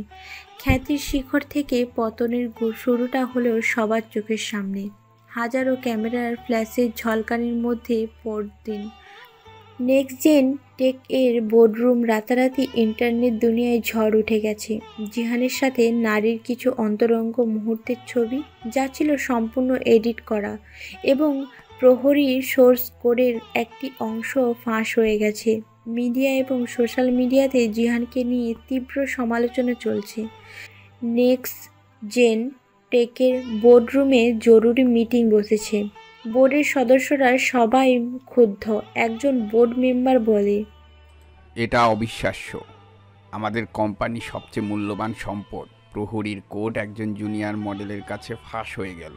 আর জিহান, আমরা তোকে হিরো বানিয়েছিলাম, আর তার এই প্রতিদান দিলি? রাশেদও সুযোগ বুঝে বলে, স্যার, আমি প্রথম থেকে বলেছিলাম এই ছেলের উপর ভরসা করাটা ঠিক হবে না। যার কোনো ব্যাকগ্রাউন্ড নেই তাকে এত বড় দায়িত্ব দেওয়াটা ভুল ছিল। সিও আশফাক চৌধুরী চুপ করে আছেন।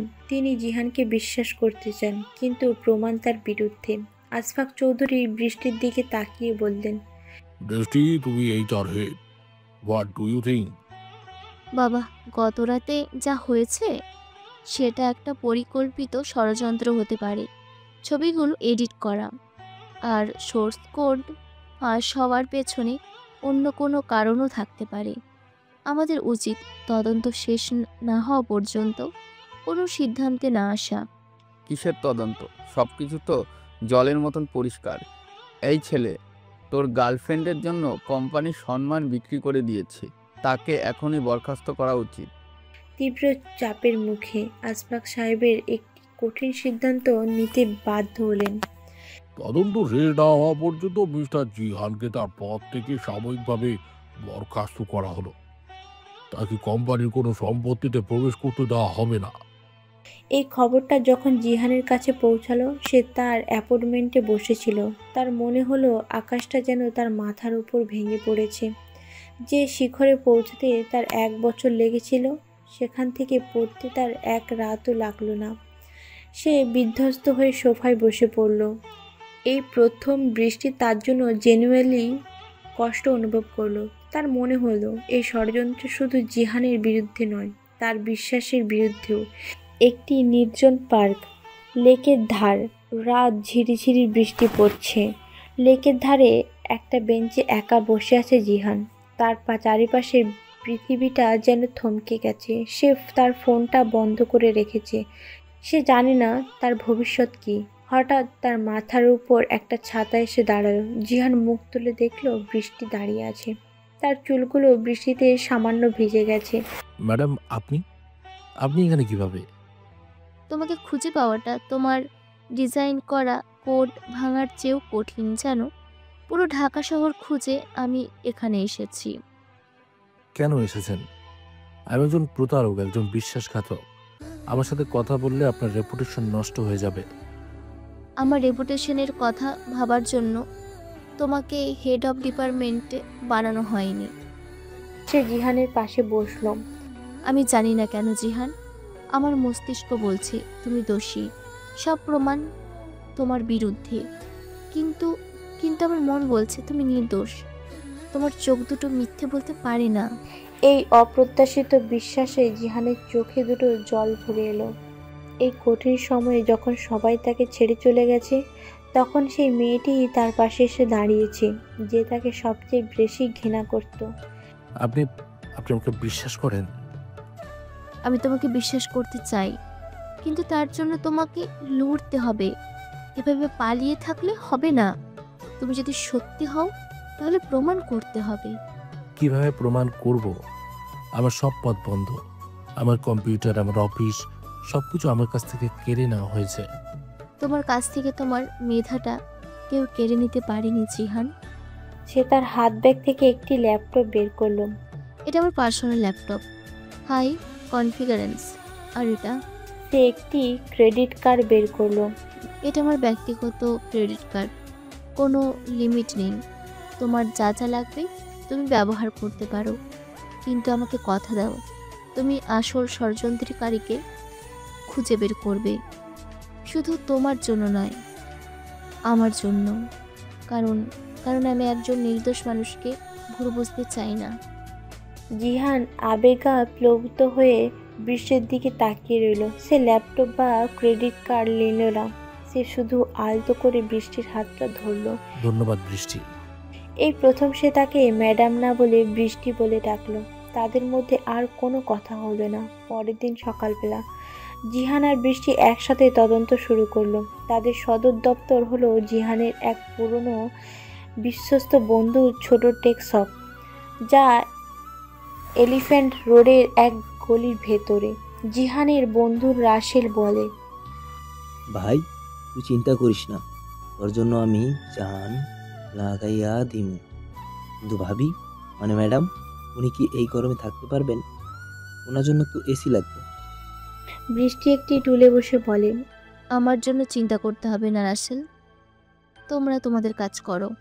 জিহান তার হ্যাকিং দক্ষতা নিয়ে নীরার ডিজিটাল ফুটপ্রিন্ট ট্যাগ করতে শুরু করলো, আর বৃষ্টি তার কর্পোরেট জগতের জ্ঞান ব্যবহার করে কোম্পানির অভ্যন্তরীণ ইমেলগুলোকে বিশ্লেষণ করতে শুরু করলো, যেগুলো সে গোপনে কপি করে রেখেছিল। কাজের ফাঁকে তাদের মধ্যে খুনসুটি লেগেই ছিল। কি ব্যাপার ম্যাডাম, আপনার তো দেখি গোয়েন্দা হওয়ার শখও আছে। শার্লক হোমস নাকি জেমস বন্ড?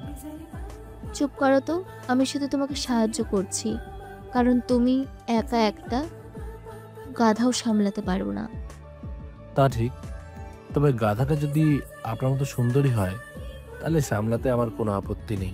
এই কথায় বৃষ্টি তাকে ফাইল দিয়ে মাথায় একটা হালকা বাড়ি মারল। দুপুরে রাসেল তাদের জন্য বিরিয়ানি নিয়ে এলো। ভাবি আপনার জন্য স্পেশাল হাসির বিরিয়ানি। আমি তোমার ভাবি নই। আরে ও তোমাকে আদর করে ডাকছে, খেয়েই দেখো না। এখানকার বিরিয়ানি পুরো ঢাকা শহরে বিখ্যাত। আমি এসব রাস্তার খাবার খাই না, খুব আনহাইজেনিক। ও তাই? তাহলে সেদিন রাতে রাস্তার ধারের চাটা কোন হাইজেনিক ফ্যাক্টরিতে বানানো হয়েছিল ম্যাডাম? এই কথায় রাসেল হেসে ফেলল, আর বৃষ্টি লজ্জায় লাল হয়ে গেল। কিন্তু সে দেখলো জিহান তার জন্য একটি প্লেটে বিরিয়ানি বেড়ে রেখেছে। সে অনিচ্ছা সত্ত্বেও খেতে শুরু করলো এবং অবাক হয়ে দেখলো খাবারটা সত্যি খুব মজার। তদন্ত করতে করতে তারা জানতে পারলো মীরা নামের মডেলটি জামান চৌধুরীর প্রতিযোগী, কোম্পানির একজন কর্মচারী, আর তাকে হায়ার করেছে রাশেদ। আমি জানতাম ওই রাশেদ লোকটাকে আমার প্রথম থেকে সন্দেহ হতো। আমাকে ওর মুখোমুখি হতে হবে। না বৃষ্টি, এটা খুব ঝুঁকিপূর্ণ। তুমি আমাকে আদেশ দিও না জিহান, আমি জানি আমি কি করছি। এভাবেই তদন্ত চলতে থাকে। বৃষ্টি নিজের জীবনের ঝুঁকি নিয়ে রাশেদকে অনুসরণ করে এবং তাকে জামান চৌধুরীর সাথে একটি আন্ডারগ্রাউন্ড ক্যাফেতে দেখা করতে দেখে ফেলে। সে গোপনে তাদের কথোপকথন রেকর্ড করে, যেখানে তারা তাদের বিপরীত পরিকল্পনা কথা বলছিল। প্রহরীর চুরি করা কোড দিয়ে একটি নকল প্রোডাক্ট লঞ্চ করা, প্রমাণ সংগ্রহ করে ফেরার পথে তাদের উপর হামলা হয়। জিহান সাহসিকতার সাথে লড়াই করে বৃষ্টিকে বাঁচায় এই বিপদ স্কুল যাত্রায় তারা বুঝতে পারে তারা একে অপরের জন্য কতটা ভাবে। যেদিন থেকে বৃষ্টি আমার পাশে এসে দাঁড়িয়েছিল সেদিন থেকে আমার লড়াইটা আর শুধু আমার একার ছিল না, ওটা আমাদের লড়াই হয়ে গিয়েছিল। ওর বিশ্বাস আমার ভেঙে যাওয়া আত্মবিশ্বাসকে আবার জোড়া লাগিয়েছিল। আমরা দুজন মিলে নেমে পড়েছিলাম এক ভয়ঙ্কর সত্যের সন্ধানে। আমরা জানতাম পথটা কাঁটায় ভরা, কিন্তু আমরা এটাও জানতাম এই পথে আমরা আর একা নই। এখন কথা হলো, আমরা কি পারবো এই লড়াইয়ে জয়ী হতে? দেখা যাক আমার ভাগ্য কোথায় গিয়ে দাঁড়ায়। দর্শক, আপনারা আমার জন্য দোয়া করেন যেন লড়াইটা জিতে যায়। আর ভিডিওটিতে এখনো লাইক করে না থাকলে ফটাফট লাইক করে চ্যানেলটিকে সাবস্ক্রাইব করে দিন। সন্ধ্যা নেমেছে। পুরান ঢাকার একটি রুফটপ রেস্টুরেন্টে আচ্ছা আলোয় বসে আছে রাশেদ এবং জামান চৌধুরী। তাদের টেবিলে দামি খাবার আর হুইস্কির গ্লাস। তাহলে রাশেদ সাহেব বিল ফাইনাল। প্রহরী চুরি করা কোড দিয়ে আমরা যে নতুন সিকিউরিটি সিস্টেম কেরলা লঞ্চ করছি তার লাভের 50% আপনার। অবশ্যই স্যার, জিহান ছেলেটাকে আমি রাস্তা থেকে তুলে এনেছিলাম, আর আমি ওকে আবার রাস্তায় নামিয়ে দিয়েছি। ও এখন পুরোপুরি শেষ। ওর মতন ছেলেদের উঠতে শেখার আগেই ডানা ছাটিয়ে দিতে হয়। আর ওই মেয়েটা সিওর মেয়ে বৃষ্টি, ও তো ছেলেটার পক্ষ ছিল। ও একটা আবেগী বোকা মেয়ে স্যার। দুদিন পর জিহানকে ভুলে যাবে। তাছাড়া ওর বাবার কোম্পানি শেয়ারে যেভাবে পড়ছে তাতে ওর নিজেদেরই হুঁশ থাকবে না। তারা জানে না পাশেরই একটি টেবিলের অন্ধকারে বোরখা পরা একটি মেয়ে নীরবে তাদের সব কথা রেকর্ড করছে। মেয়েটি বৃষ্টি। সে তার ফোনের রেকর্ডিং বন্ধ করে সাবধানে উঠে দাঁড়ালো। তার কাজ শেষ। সে রেস্টুরেন্ট থেকে বেরিয়ে গলিতে নামতেই দুটো লোক তার পথ আটকে দাঁড়ালো। কোথায় যাচ্ছেন ম্যাডাম, এত তাড়া কিসের? বৃষ্টি বুঝতে পারলো সে ধরা পড়ে গেছে। সে দৌড়ানোর চেষ্টা করতেই লোক দুটো তাকে ধরে ফেললো। বৃষ্টি চিৎকার করে, ছাড়ুন আমাকে, বাঁচাও। ঠিক সেই মুহূর্তেই গলির অন্য প্রান্ত থেকে একটা মোটর বাইক ঝড়ের বেগে ছুটে এলো।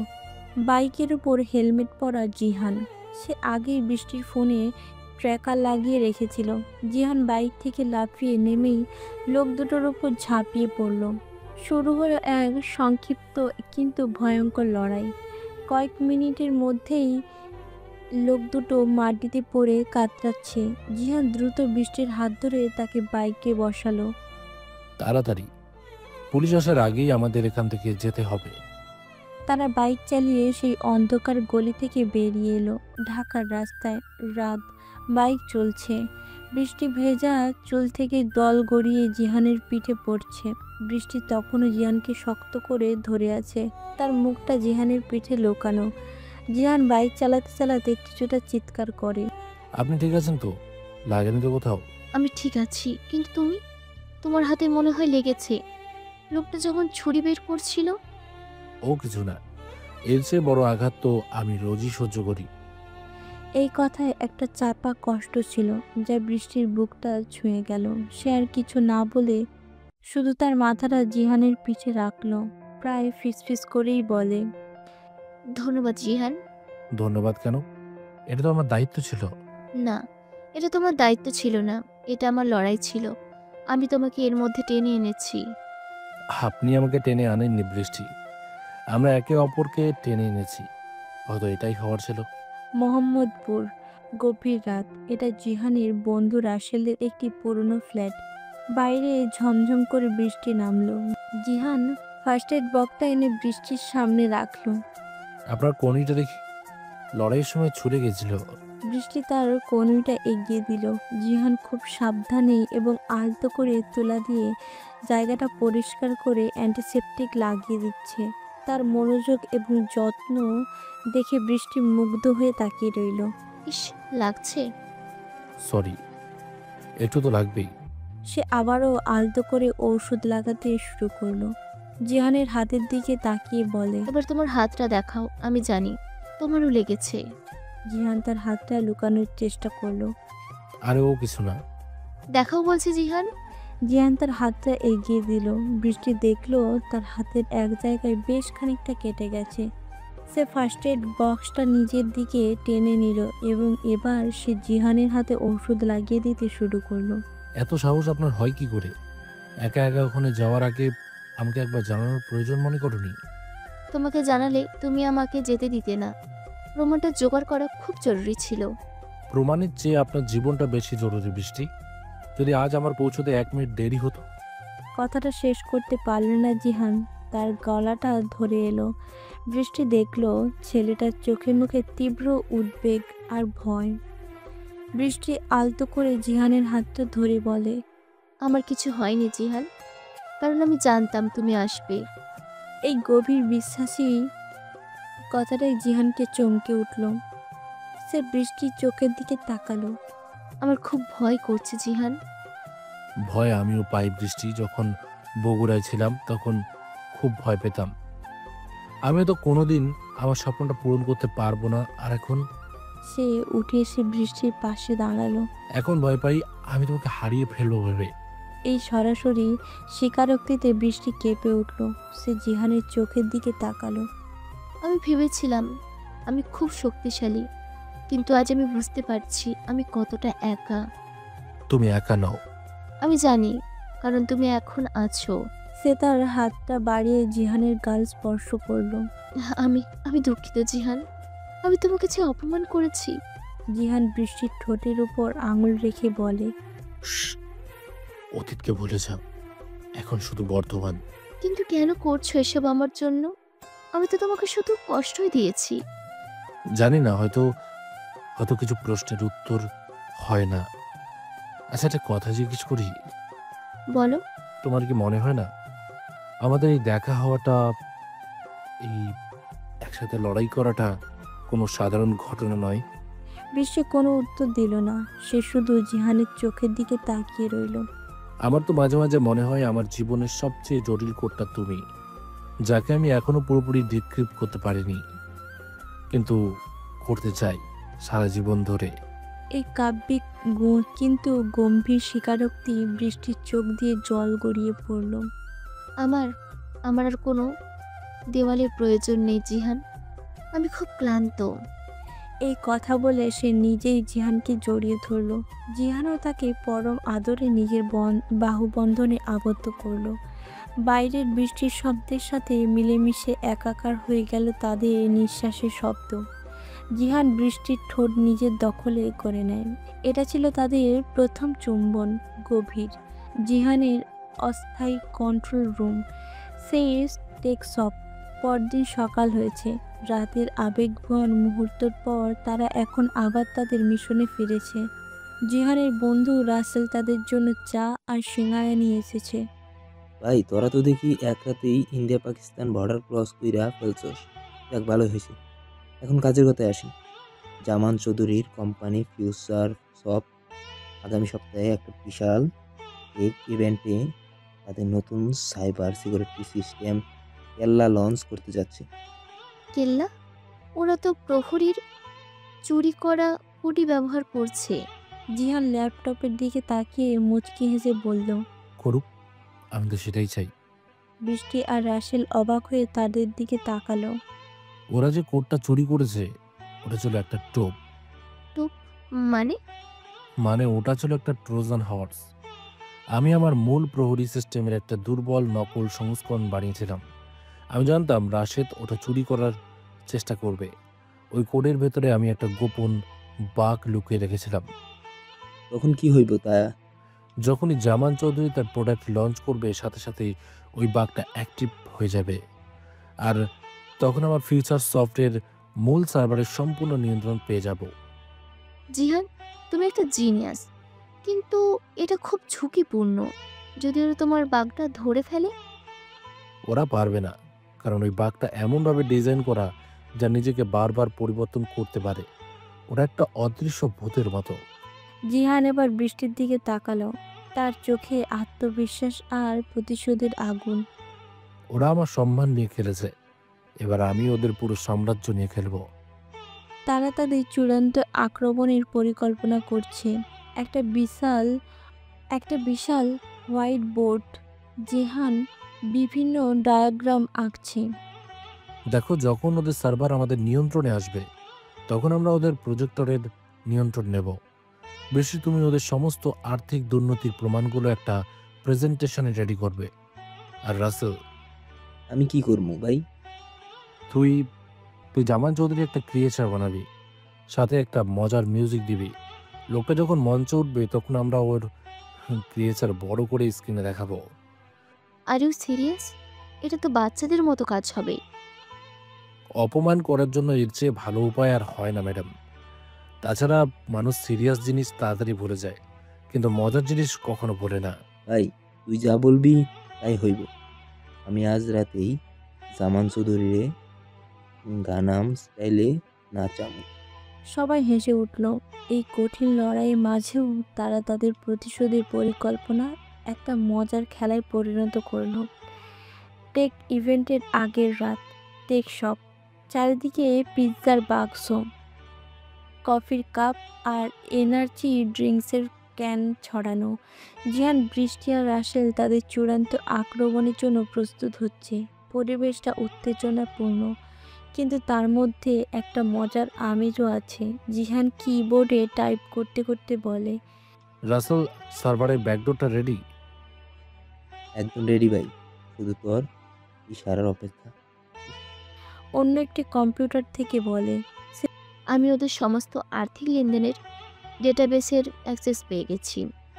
জামান চৌধুরী গত 5 বছরে কত টাকা বিদেশে পাচার করেছে তার সব প্রমাণ আমার হাতে। বাহ ম্যাডাম, তোদের কি হ্যাকিংও শিখে গেছেন? আমার তো এখন চাকরি নিয়ে ভয় হচ্ছে।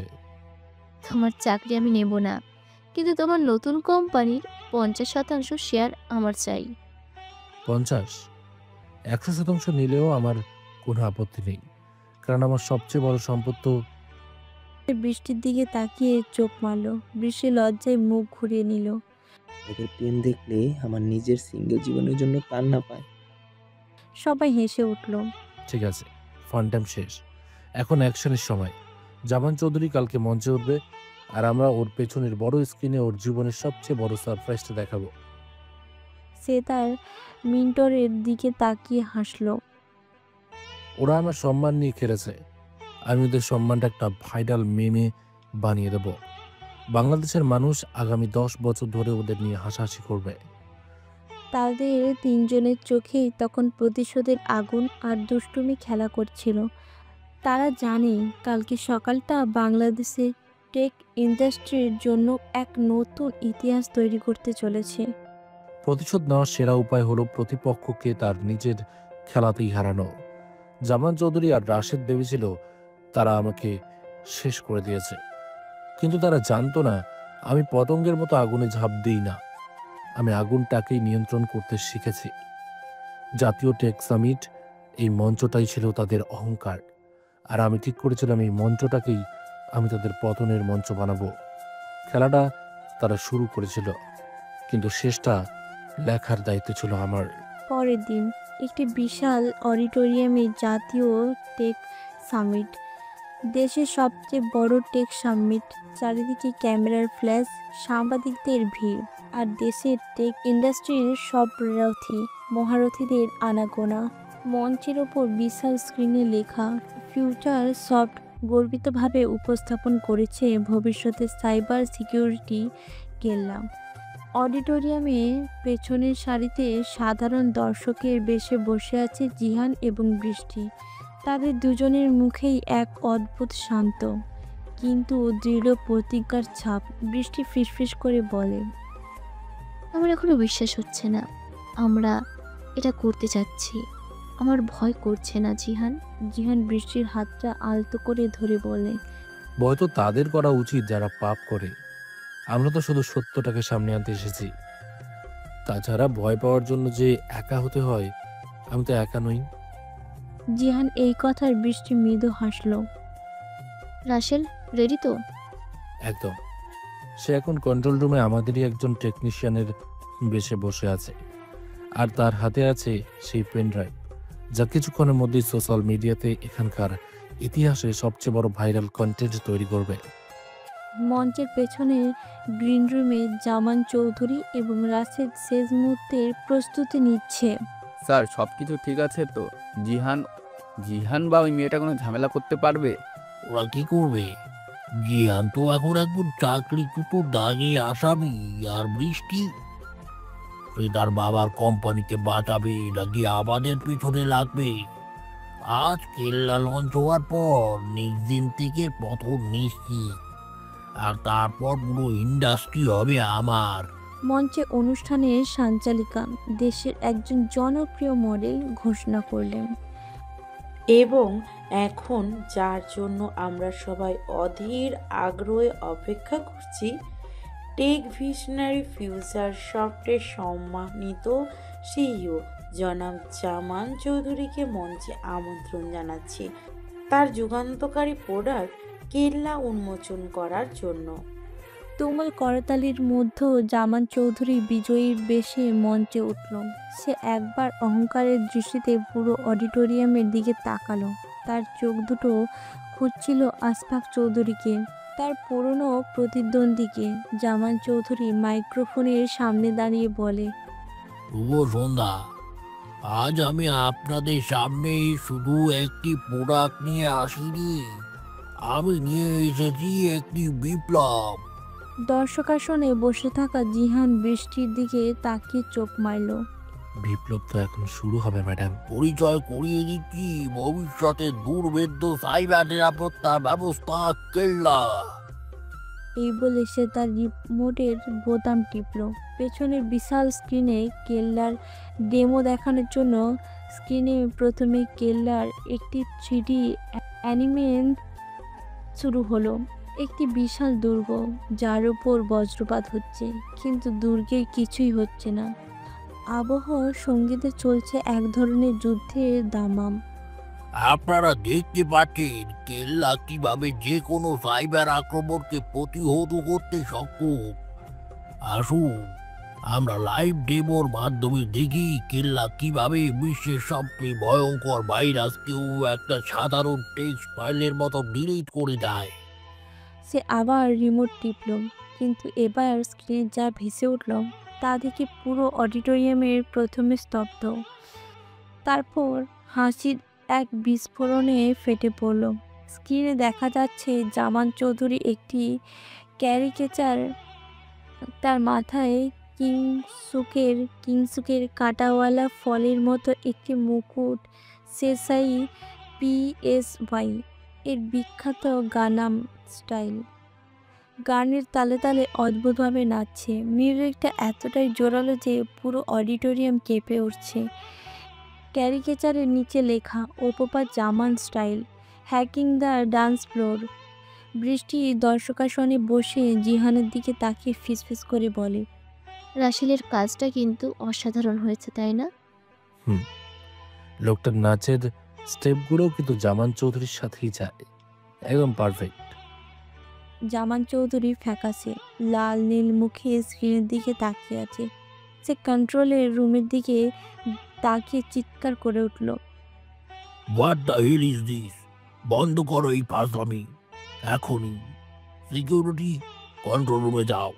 কিন্তু কন্ট্রোল রুমে থাকা রাসেল তখন তার কাজ করে যাচ্ছে। ক্যারিকেচার শেষ হতেই স্ক্রিন কালো হয়ে গেল। জামান চৌধুরী ভাবল হয়তো সব ঠিক হয়ে গেছে। সে মাইক্রোফোনটা আবার মুখের কাছে এনে কিছু একটা বলতে যাবে, ঠিক তখনই স্ক্রিনে ভেসে উঠল সে রুপটপ রেস্টুরেন্টের দৃশ্য। বৃষ্টির রেকর্ড করা জামান চৌধুরী আর রাশেদের গোপন কথোপকথনের অডিও ভিডিও ক্লিপ। স্ক্রিনে অডিও বাজছে, সাথে সাবটাইটেল। জিহান ছেলেটাকে আমি রাস্তা থেকে তুলে এনেছিলাম, আর আমি ওকে আবার রাস্তায় নামিয়ে দিয়েছি। ও এখন পুরোপুরি শেষ। প্রহরী চুরি করা কোড দিয়ে লাভের 50% আপনার। এই ক্লিপ শেষ হতেই স্ক্রিনে ভেসে উঠল ফিউচার সফট এর অভ্যন্তরীণ সার্ভারের সব গোপন আর্থিক লেনদেনের নথি, যা বৃষ্টি জোগাড় করেছিল। দেখানো হচ্ছে কীভাবে জামান চৌধুরী গত 5 বছরে কোটি কোটি টাকা বিদেশে পাচার করেছে, কিভাবে সে সরকারি টেন্ডার পাওয়ার জন্য ঘুষ দিয়েছে। প্রতিটি তথ্যের পাশে একটি করে লাল টিক চিহ্ন পড়েছে, যেন কেউ একজন লাইভ এডিট করছে। পুরো অডিটোরিয়ামে এবার পিনপথ নীরবতা। হাসির বদলে সবার মুখে এখন তীব্র ঘৃণা আর বিস্ময়। সাংবাদিকরা তাদের ক্যামেরা নিয়ে মঞ্চের দিকে বন্যার জলের মতো ছুটে যাচ্ছে। রাশেদ যে দর্শকাসনে বসেছিল সে পালানোর চেষ্টা করছে, কিন্তু তার আগে সিকিউরিটি তাকে ধরে ফেলল। জামান চৌধুরী মঞ্চে পাথরের মতো দাঁড়িয়ে আছে। তিনি মাইক্রোফোনে চিৎকার করে বললেন, এটা মিথ্যা, এটা ষড়যন্ত্র। আমার সিস্টেম হ্যাক করা হয়েছে, আমাকে ফাঁসানো হচ্ছে। পুরো অডিটোরিয়ামে যখন চরম বিশৃঙ্খলা চলছে, তখন পেছনের সারি থেকে শান্তভাবে হেঁটে মঞ্চের দিকে এগিয়ে এলো জিহান। সমস্ত আলো, সমস্ত ক্যামেরা এখন তার দিকে। সে জামান চৌধুরীর হাতের থেকে মাইক্রোফোনটা নিল। শুভ সন্ধ্যা। তার শান্ত কিন্তু দৃঢ় কণ্ঠস্বরে পুরো হলরুম আবারও চুপ হয়ে গেল। জনাব জামান চৌধুরী মিথ্যা বলেননি। এটা সত্যি একটা ষড়যন্ত্র। তার সিস্টেম সত্যি হ্যাক করা হয়েছে, কিন্তু ষড়যন্ত্রটা আমার বিরুদ্ধে হয়েছিল, তার বিরুদ্ধে নয়। আর তার সিস্টেম হ্যাক আমি করেছি। এই সরাসরি স্বীকারোক্তিতে সবাই চমকে উঠল। আপনারা যেটাকে কেল্লা ভাবছেন, সেটা আসলে আমার তৈরি প্রহরীর একটি চুরি করার নকল সংস্করণ। আর সেটার ভেতরে আমি একটা ট্রোজান হর্স লুকিয়ে রেখেছিলাম, কারণ আমি জানতাম চোররা চুরি করতে আসবে। কিন্তু তারা জানতো না আমি তাদের জন্য এই ফাঁদ পেতে রেখেছিলাম। আপনারা যা কিছু দেখলেন তা সেই ফাঁদেরই অংশ। এই কথায় পুরো হলরুম প্রশংসাসূচক গুঞ্জনে ভরে গেল। সত্যিকারের প্রহরী কখনো চুরি করা যায় না, কারণ প্রহরী শুধু একটা সফটওয়্যার নয়, ওটা একটা দর্শন, একটা সততার প্রতীক, যে দর্শন অসৎ মানুষের হাতে কাজ করে না। সে পকেট থেকে একটা পেন ড্রাইভ বের করলো। আর আজ এই মঞ্চে আমি আপনাদের পরিচয় করিয়ে দিচ্ছি আসল প্রহরী 2.0 এর সাথে, যা আগের চেয়েও 100 গুণ বেশি শক্তিশালী এবং দুর্ভেদ্য। এবং এই সফটওয়্যারটি আমি কোনো কোম্পানির কাছে বিক্রি করব না। আমি এটি উৎসর্গ করছি ডিজিটাল বাংলাদেশের সমস্ত মানুষের জন্য। এটি হবে একটি ওপেন সোর্স প্রজেক্ট, যা আমাদের দেশের সাইবার নিরাপত্তাকে একটা নতুন উচ্চতায় নিয়ে যাবে। ঠিক সেই মুহূর্তে নেক্সট জেন টেক এর সিও মিস্টার আসবাক চৌধুরী মঞ্চে উঠে এলেন। তিনি জাহানকে জড়িয়ে ধরলেন। আসবাক চৌধুরী মাইক্রোফোনে বললেন, আমি লজ্জিত যে আমি আমার নিজের ছেলের মতো একজন প্রতিভাকে চিনতে ভুল করেছিলাম। জিহান, তুমি শুধু আমাদের কোম্পানিকেই বাঁচাওনি, তুমি পুরো দেশকে টেক ইন্ডাস্ট্রির সম্মান বাঁচিয়েছ। তিনি জিহানের হাত ধরে সবার উদ্দেশ্যে বললেন, কিন্তু আজ জিহান আমাদের ছেড়ে চলে যাচ্ছে। সে তার নিজের একটা নতুন পথ শুরু করতে চলেছে। এই কথায় সবাই অবাক হলো। জিহান মাইক্রোফোনে বলে, হ্যাঁ, আমি নেক্সোজেন টেক থেকে পদত্যাগ করছি। আমি আমার নিজের একটা কোম্পানি খুলছি, যে কোম্পানি স্বপ্ন আমি দেখেছিলাম বগুড়ার এক গ্রামের উঠোনে বসে। আমার কোম্পানির নাম হবে শিখর। শিখরের লক্ষ্য হবে শুধু লাভ করা নয়, শুধু কাজ করবে বাংলাদেশের প্রযুক্তিকে সাধারণ মানুষের দোরগোড়ায় পৌঁছে দেওয়ার জন্য। পুরো হলরুম করতালিতে ফেটে পড়ল। এবং শিখর এর প্রথম এবং সবচেয়ে বড় বিনিয়োগকারী হবে নেক্সট জেন টেক। কারণ আমি জানি এই ছেলেটার হাত ধরেই বাংলাদেশের প্রযুক্তি বিশ্ব জয় করবে। এই ঘোষণায় জিহানের চোখ দুটো জলে ভরে এলো। সে তার পাশে দাঁড়ানো বৃষ্টির দিকে তাকালো। বৃষ্টির চোখেও আনন্দের জল আর মুখে গর্বের হাসি। জিহান বুঝতে পারল সে তার প্রথম শিখরে পৌঁছে গেছে। বগুড়ায় জিহানের গ্রামের বাড়ি। কয়েক বছর পর জিহান এখন বাংলাদেশের টেক ইন্ডাস্ট্রির সবচেয়ে আলোচিত নাম। শিখর কোম্পানির অল্প দিনেই সাফল্যের শীর্ষে পৌঁছেছে, কিন্তু জিহান তার আসল শিকড়কে ভোলেনি। সে তার গ্রামে ফিরেছে। তার গ্রামের বাড়িতে এখন আর মাটির ঘর নেই। সেখানে উঠেছে এক সুন্দর দালান উঠানে বসে তার বাবা করিম শেখ টিভিতে তার ছেলের একটি সাক্ষাৎকার দেখছেন। মিস্টার জিহান, আপনার এই অবিশ্বাস সাফল্যের পেছনে অনুপ্রেরণা কি? আমার বাবা, তিনি একজন কৃষক। তিনি আমাকে শিখিয়েছেন ফসল ফলাতে হলে শুধু বীজ বুনলেই হয় না, মাটিটাকে ভালোবাসতে হয়। আমি শুধু আমার কাজের ক্ষেত্রটা বদলেছি, কিন্তু মূল দর্শনটা একই রেখেছি, সততা আর পরিশ্রম। এই কথা শুনে করিম শেখ আর চোখের জল ধরে রাখতে পারলেন না। তিনি কান্নায় ভেঙে পড়লেন। তার হাতে ধরা সেই কাদামাখা ছেঁড়া সার্টিফিকেটগুলো, যা তিনি পরম যত্নে আবারও জোড়া লাগিয়েছেন। করিম শেখ বিড়বিড় করে বললেন, আমার পোলা তো হীরা, আমি চিনতে পারি নাই। ও আল্লাহ, তুমি আমার মাফ করে দিও। তার স্ত্রী আমেনা বেগম তার কাঁধে হাত রেখে তাকে সান্ত্বনা দিলেন। কান্দেন কেন? এখন তো হাসার দিন, গর্ব করার দিন। এটা গর্বের কান্না জিহানের মা, এটা বাপের সুখের কান্না। জিহান দরজার আড়ালে দাঁড়িয়ে তার বাবার এই অনুতাপের প্রতিটা শব্দ শুনেছিল। তার চোখ দিয়ে অজরে জল পড়েছে। তার জীবনের সমস্ত সাফল্য, সমস্ত পুরস্কার বাবার চোখের জল দিয়ে সে তার সমস্ত অতীতের অপমান ধুয়ে ফেলল। আজকের এই মুহূর্তটার কাছে তুচ্ছ বলে মনে হলো তার। সে আর নিজেকে ধরে রাখতে পারল না। সে ধীরে ধীরে উঠানে প্রবেশ করলো। আব্বা। তার কণ্ঠ শুনে করিম শেখ এবং আমিনা বেগম চমকে উঠলেন। করিম শেখ দ্রুত চোখের জল মুছে ছেঁড়া কাগজগুলো লুকানোর চেষ্টা করলেন। তুই কখন এলি বাবা? জিহান কোনো উত্তর না দিয়ে তার বাবার সামনে এসে দাঁড়ালো। সে তার বাবার কাঁপা কাঁপা হাতের দিকে তাকালো, যে হাতে এখনও তার ছেঁড়া সার্টিফিকেটগুলো ধরা। জিহান ধীরে ধীরে বাবার পাশে বসে বলে, আপনার অভিশাপগুলো তো আমার সবচেয়ে বড় আশীর্বাদ ছিল আব্বা। করিম শেখ অবাক হয়ে তার ছেলের দিকে তাকালেন। আপনি সেদিন আমাকে বাড়ি থেকে তাড়িয়ে দিয়েছিলেন বলেই তো আমি জেদের বসে ঢাকায় গিয়েছিলাম। আপনি আমাকে বংশের কলঙ্ক বলেছিলেন বলেই তো আমি দিনরাত এক করে খেটেছি নিজেকে প্রমাণ করার জন্য। আপনি আমার সার্টিফিকেটগুলো মাটিতে ছুঁড়ে ফেলেছিলেন বলেই তো আমি বুঝতে পেরেছিলাম কাগজের সার্টিফিকেটের চেয়ে বড় সার্টিফিকেট হলো মানুষের ভালোবাসার সম্মান। সে তার বাবার হাতটা নিজের হাতে তুলে নিল। আপনার ওই অপমানগুলো না থাকলে আমি হয়তো আজ এই জায়গাতে পৌঁছতে পারতাম না আব্বা। আপনি তো আমার আসল প্রেরণা। এই কথা শুনে করিম শেখ আর নিজেকে ধরে রাখতে পারলেন না। তিনি বললেন, বাবারে, বলে চিৎকার করে জিহানকে বুকে জড়িয়ে ধরে কান্নায় ভেঙে পড়লেন। আমার মাফ করে দে বাবা, আমি তোর বাপ হওয়ার যোগ্য না। জিহান বাবার পিঠে হাত বোলাতে বোলাতে বলে, চুপ করেন আব্বা। সন্তানের কাছে বাবা কোনোদিনও ছোট হয় না। আপনি যা করেছেন আমার ভালোর জন্যই করেছেন। আপনি চেয়েছিলেন আমি যেন কষ্ট না পাই। কিন্তু আমি তোরেই সব থেকে বেশি কষ্ট দিছি। না, আপনি আমাকে লড়তে শিখিয়েছিলেন।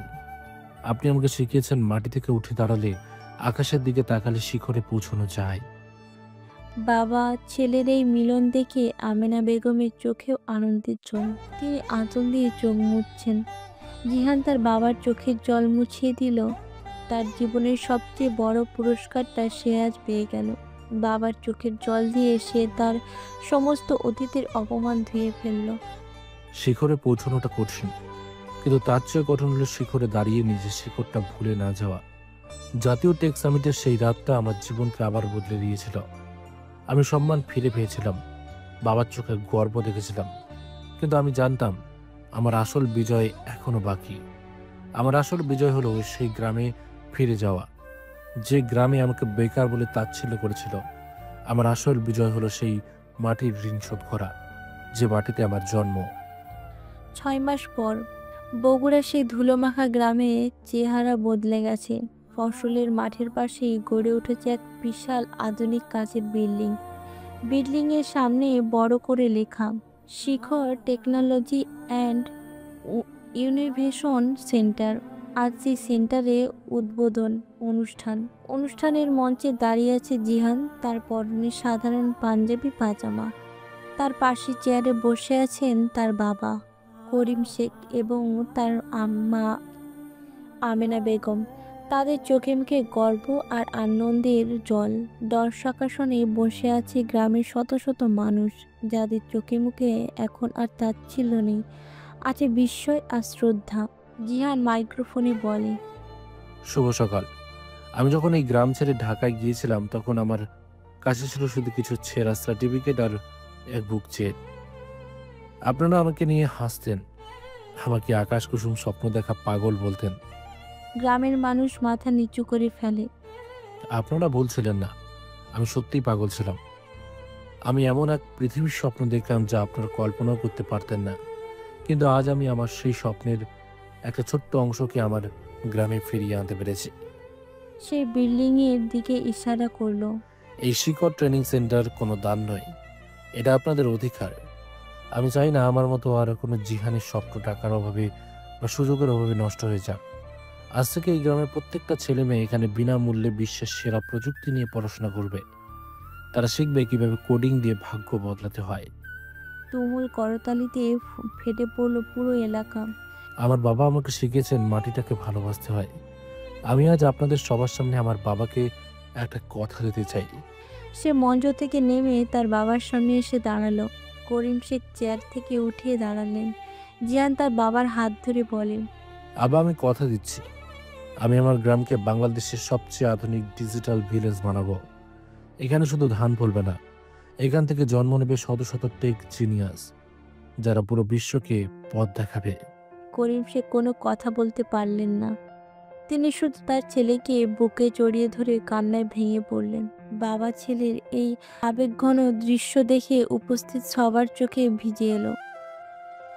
কয়েক সপ্তাহ পর জিহান তার বাবা মাকে ঢাকায় তার নতুন বাড়িতে নিয়ে এসেছে। বাড়িটা বিশাল ছিমছাম কিন্তু আধুনিক। করিম শেখ এবং আমেনা বেগম এত বড় বাড়ি দেখে কিছুটা অপ্রস্তুত। বাবা জিহান, এত বড় বাড়িতে আমরা মাত্র 3 জন মানুষ থাকুন, এর চেয়ে তো আমাগো গ্রামের বাড়িটাই ভালো আছিল।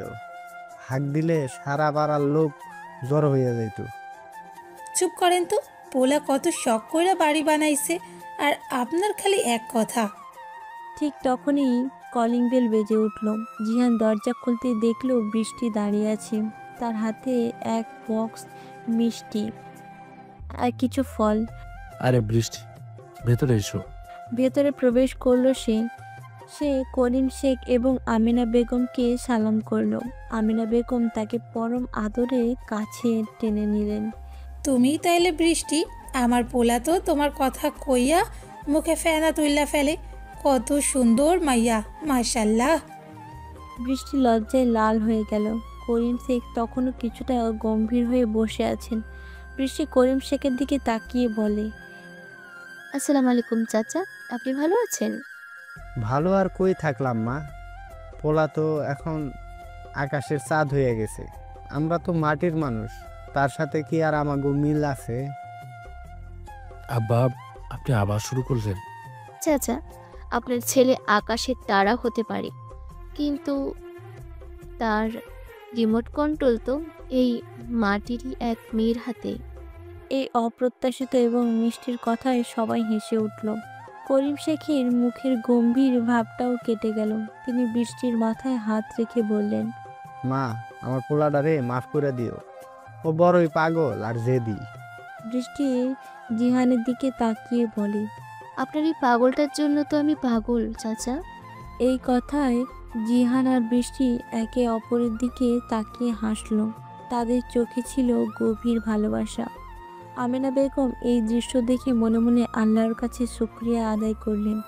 এভাবেই আরও কিছুদিন পর জিহান এবং বৃষ্টি একদিন তাদের পুরনো অফিসে নেক্সট জেন টেকের যায় সিও আশফাক চৌধুরীর সাথে দেখা করতে। আশফাক সাহেব এখন জিহানের নতুন কোম্পানির একজন গর্বিত বোর্ড মেম্বার। তোমাদের দুজনকে একসাথে দেখলে আমার যে কি ভালো লাগে, আমি প্রথম দিনই বুঝেছিলাম তোমরা দুজন একে অপরের জন্যই তৈরি। স্যার, আপনি তো সবই বুঝেন, শুধু আপনার মেয়েটাই আমাকে বুঝতে চায় না। বৃষ্টি জিহানকে কনুই দিয়ে খোঁচা মেরে বলে, এক্সকিউজ মি, কে কাকে বুঝতে চাইনি? যে ছেলে প্রথম দিনই আমার আরমানি ড্রেসে কফির দাগ লাগানোর কথা মনে করিয়ে দেয়, তাকে বোঝার কি আছে? সবাই হেসে উঠল। মিটিং শেষ। জিহান আর বৃষ্টি করিডোরে দিয়ে হাঁটছিল। তারা সেই ইন্টারভিউ রুমের সামনে এসে দাঁড়ালো যেখানে তাদের প্রথম দেখা হয়েছিল। জিহান দরজার দিকে তাকিয়ে নাটকীয় দীর্ঘশ্বাস ফেলে বলে, আহ, এই সেই ঐতিহাসিক জায়গা যেখানে এক অহংকারী সুন্দরী HR ম্যাডাম এক গরিব মেধাবী ছেলেকে অপমান করে তাড়িয়ে দিয়েছিল। বৃষ্টির চোখ গরম করে বলে, তুমি কি বেশি বাড়াবাড়ি করছো জিহান? আমি তো সত্যি কথাই বলছি। ভাগ্যের সেদিন আমি আপনার দিকে টিস্যু এগিয়ে দিয়েছিলাম। না হলে হয়তো না হলে হয়তো কি? না হলে হয়তো আমার জীবনের সবচেয়ে সুন্দর গল্পটার শুরুই হতো না। এই কথায় বৃষ্টির সমস্ত রাগ জল হয়ে গেল। সে জিহানের হাতের উপর হাত রাখলো। সেদিন সেদিন কফিটা কিন্তু আমি ইচ্ছে করে ফেলেছিলাম। কি ইচ্ছে করে? হুম, আমি দেখতে চেয়েছিলাম তুমি রিয়াক্ট করো কিভাবে। তুমি কি রেগে যাও নাকি ঘাবড়ে যাও? কিন্তু তুমি তুমি খুব শান্ত ছেলে। তার মানে আপনি প্রথম দিন থেকেই আমার পরীক্ষা নিচ্ছিলেন? হতে পারি। আপনি আসলেই একটা জটিল কোড বৃষ্টি। এখনো পুরোপুরি ডিক্রোড করতে পারলাম না। তাহলে চেষ্টা চালিয়ে যাও মিস্টার জিনিয়াস, হয়তো কোনো একদিন সফল হবে। এই বলে বৃষ্টি তার হাত ছাড়িয়ে নিয়ে করিডোর ধরে এগিয়ে গেল। জিয়ান পেছন থেকে হাসতে হাসতে তাকে দেখছে। তাদের এই মিষ্টি খুনসুটিদের যেন তাদের ভালোবাসাকে আরও রঙিন করে তুলেছিল। 3 দিন পর শিখন কোম্পানির বিশাল বিল্ডিংয়ের ছাদ, সেখানে থেকে পুরো ঢাকা শহর হাজারো আলো দেখা যায়, যেন আকাশের তারারা মাটিতে নেমে এসেছে। পূর্ণিমার চাঁদের আলোয় চারপাশটা ভেসে যাচ্ছে। জিহান আর বৃষ্টি হাত ধরে রেলিংয়ের ধারে দাঁড়িয়ে আছে। একদিন এই শহর আমাকে প্রত্যাখ্যান করেছিল বৃষ্টি। এই শহরের উঁচু উঁচু বিল্ডিংগুলোকে দেখে আমার মনে হতো এগুলো যেন আমাকে ব্যঙ্গ করছে। আর আজ সে পুরো শহরের দিকে তাকিয়ে বলল, আজ এই শহরের সবচেয়ে উঁচু শিখরটা আমাদের। বৃষ্টি তার কাঁধে মাথা রাখল। উফ, আমাদের? জিহান এবার বৃষ্টির দিকে ফিরল। সে তার সামনে হাঁটু গেড়ে বসলো। পকেট থেকে একটি ছোট্ট বক্স বের করলো। আমি জানি আমি তোমার কাছে গুছিয়ে কথা বলতে পারি না। আমি হয়তো তোমাকে চাঁদ তারা এনে দেওয়ার প্রতিশ্রুতি দিতে পারবো না, কারণ আমার স্বপ্নটা বাইনারি কোডের মতো, সাদা আর কালো। হ্যাঁ আর না।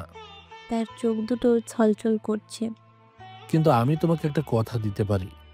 আমার জীবনের বাকি সবকটা দিন, আমার প্রতিটা নিঃশ্বাস, আমার প্রতিটা সাফল্য, সবকিছুতে তুমি থাকবে। তুমি হবে আমার জীবনের অপারেটিং সিস্টেম, যা ছাড়া আমি অচল। সে বক্সটা খুলল। ভেতরে চাঁদের আলোর মতো জ্বলজ্বল করছে একটি হীরের আংটি। বৃষ্টি, তুমি কি আমার জীবনের এই অসমাপ্ত কোডটাকে সম্পন্ন করবে? তুমি কি আমাকে বিয়ে করবে? বৃষ্টির চোখ দিয়ে অজরে জল পড়ছে। সে তার সমস্ত অহংকার, তার অতীত সব কিছু ভুলে গিয়ে ভালোবাসার কাছে আত্মসমর্পণ করলো। সে হাঁটু গেড়ে বসে জিহানকে মাটি থেকে তুলল। যে ছেলেটা একদিন আমার দিকে টিস্যু এগিয়ে দিয়েছিল, আমি তো সেদিন তাকে আমার মনটা দিয়ে দিয়েছিলাম। পাগল, আমি তোমাকে ভালোবাসি। এই কথা বলে সে নিজেই জিহানকে জড়িয়ে ধরে জিহানের ঠোঁটে আক্রমণ চালিয়ে দিল। যে ছেলেটিকে সে একদিন খ্যাত বলে তাড়িয়ে দিয়েছিল, আর সেই ছেলেটিই তার পৃথিবী। যে শিখরে জিহান একটাই উঠেছিল, আজ সেই শিখরে সে তার ভালোবাসার মানুষটিকে পাশে নিয়ে নতুন করে অনন্ত যাত্রা শুরু করলো। তাদের ভালোবাসা পূর্ণতা পেল হাজারো তারার আলোর সাক্ষী হয়ে। প্রিয় শ্রোতা বন্ধুরা, আমাদের আজকের গল্পটি এখানেই শেষ হচ্ছে। তো আপনাদের গল্পটি কেমন লাগলো অবশ্যই কমেন্ট করে জানাবেন। এছাড়া এখনও পর্যন্ত যারা আমাদের চ্যানেলটিকে সাবস্ক্রাইব করেননি, প্লিজ সাবস্ক্রাইব করুন এবং পাশে থাকা বেল আইকনটি প্রেস করুন, যাতে সবার আগে আপনার কাছে আমাদের গল্পগুলো পৌঁছে যায়। তো বন্ধুরা, আজকের মতো গল্প এই পর্যন্তই। দেখা হচ্ছে পরবর্তী গল্পে। ততক্ষণ ভালো থাকবেন, সুস্থ থাকবেন।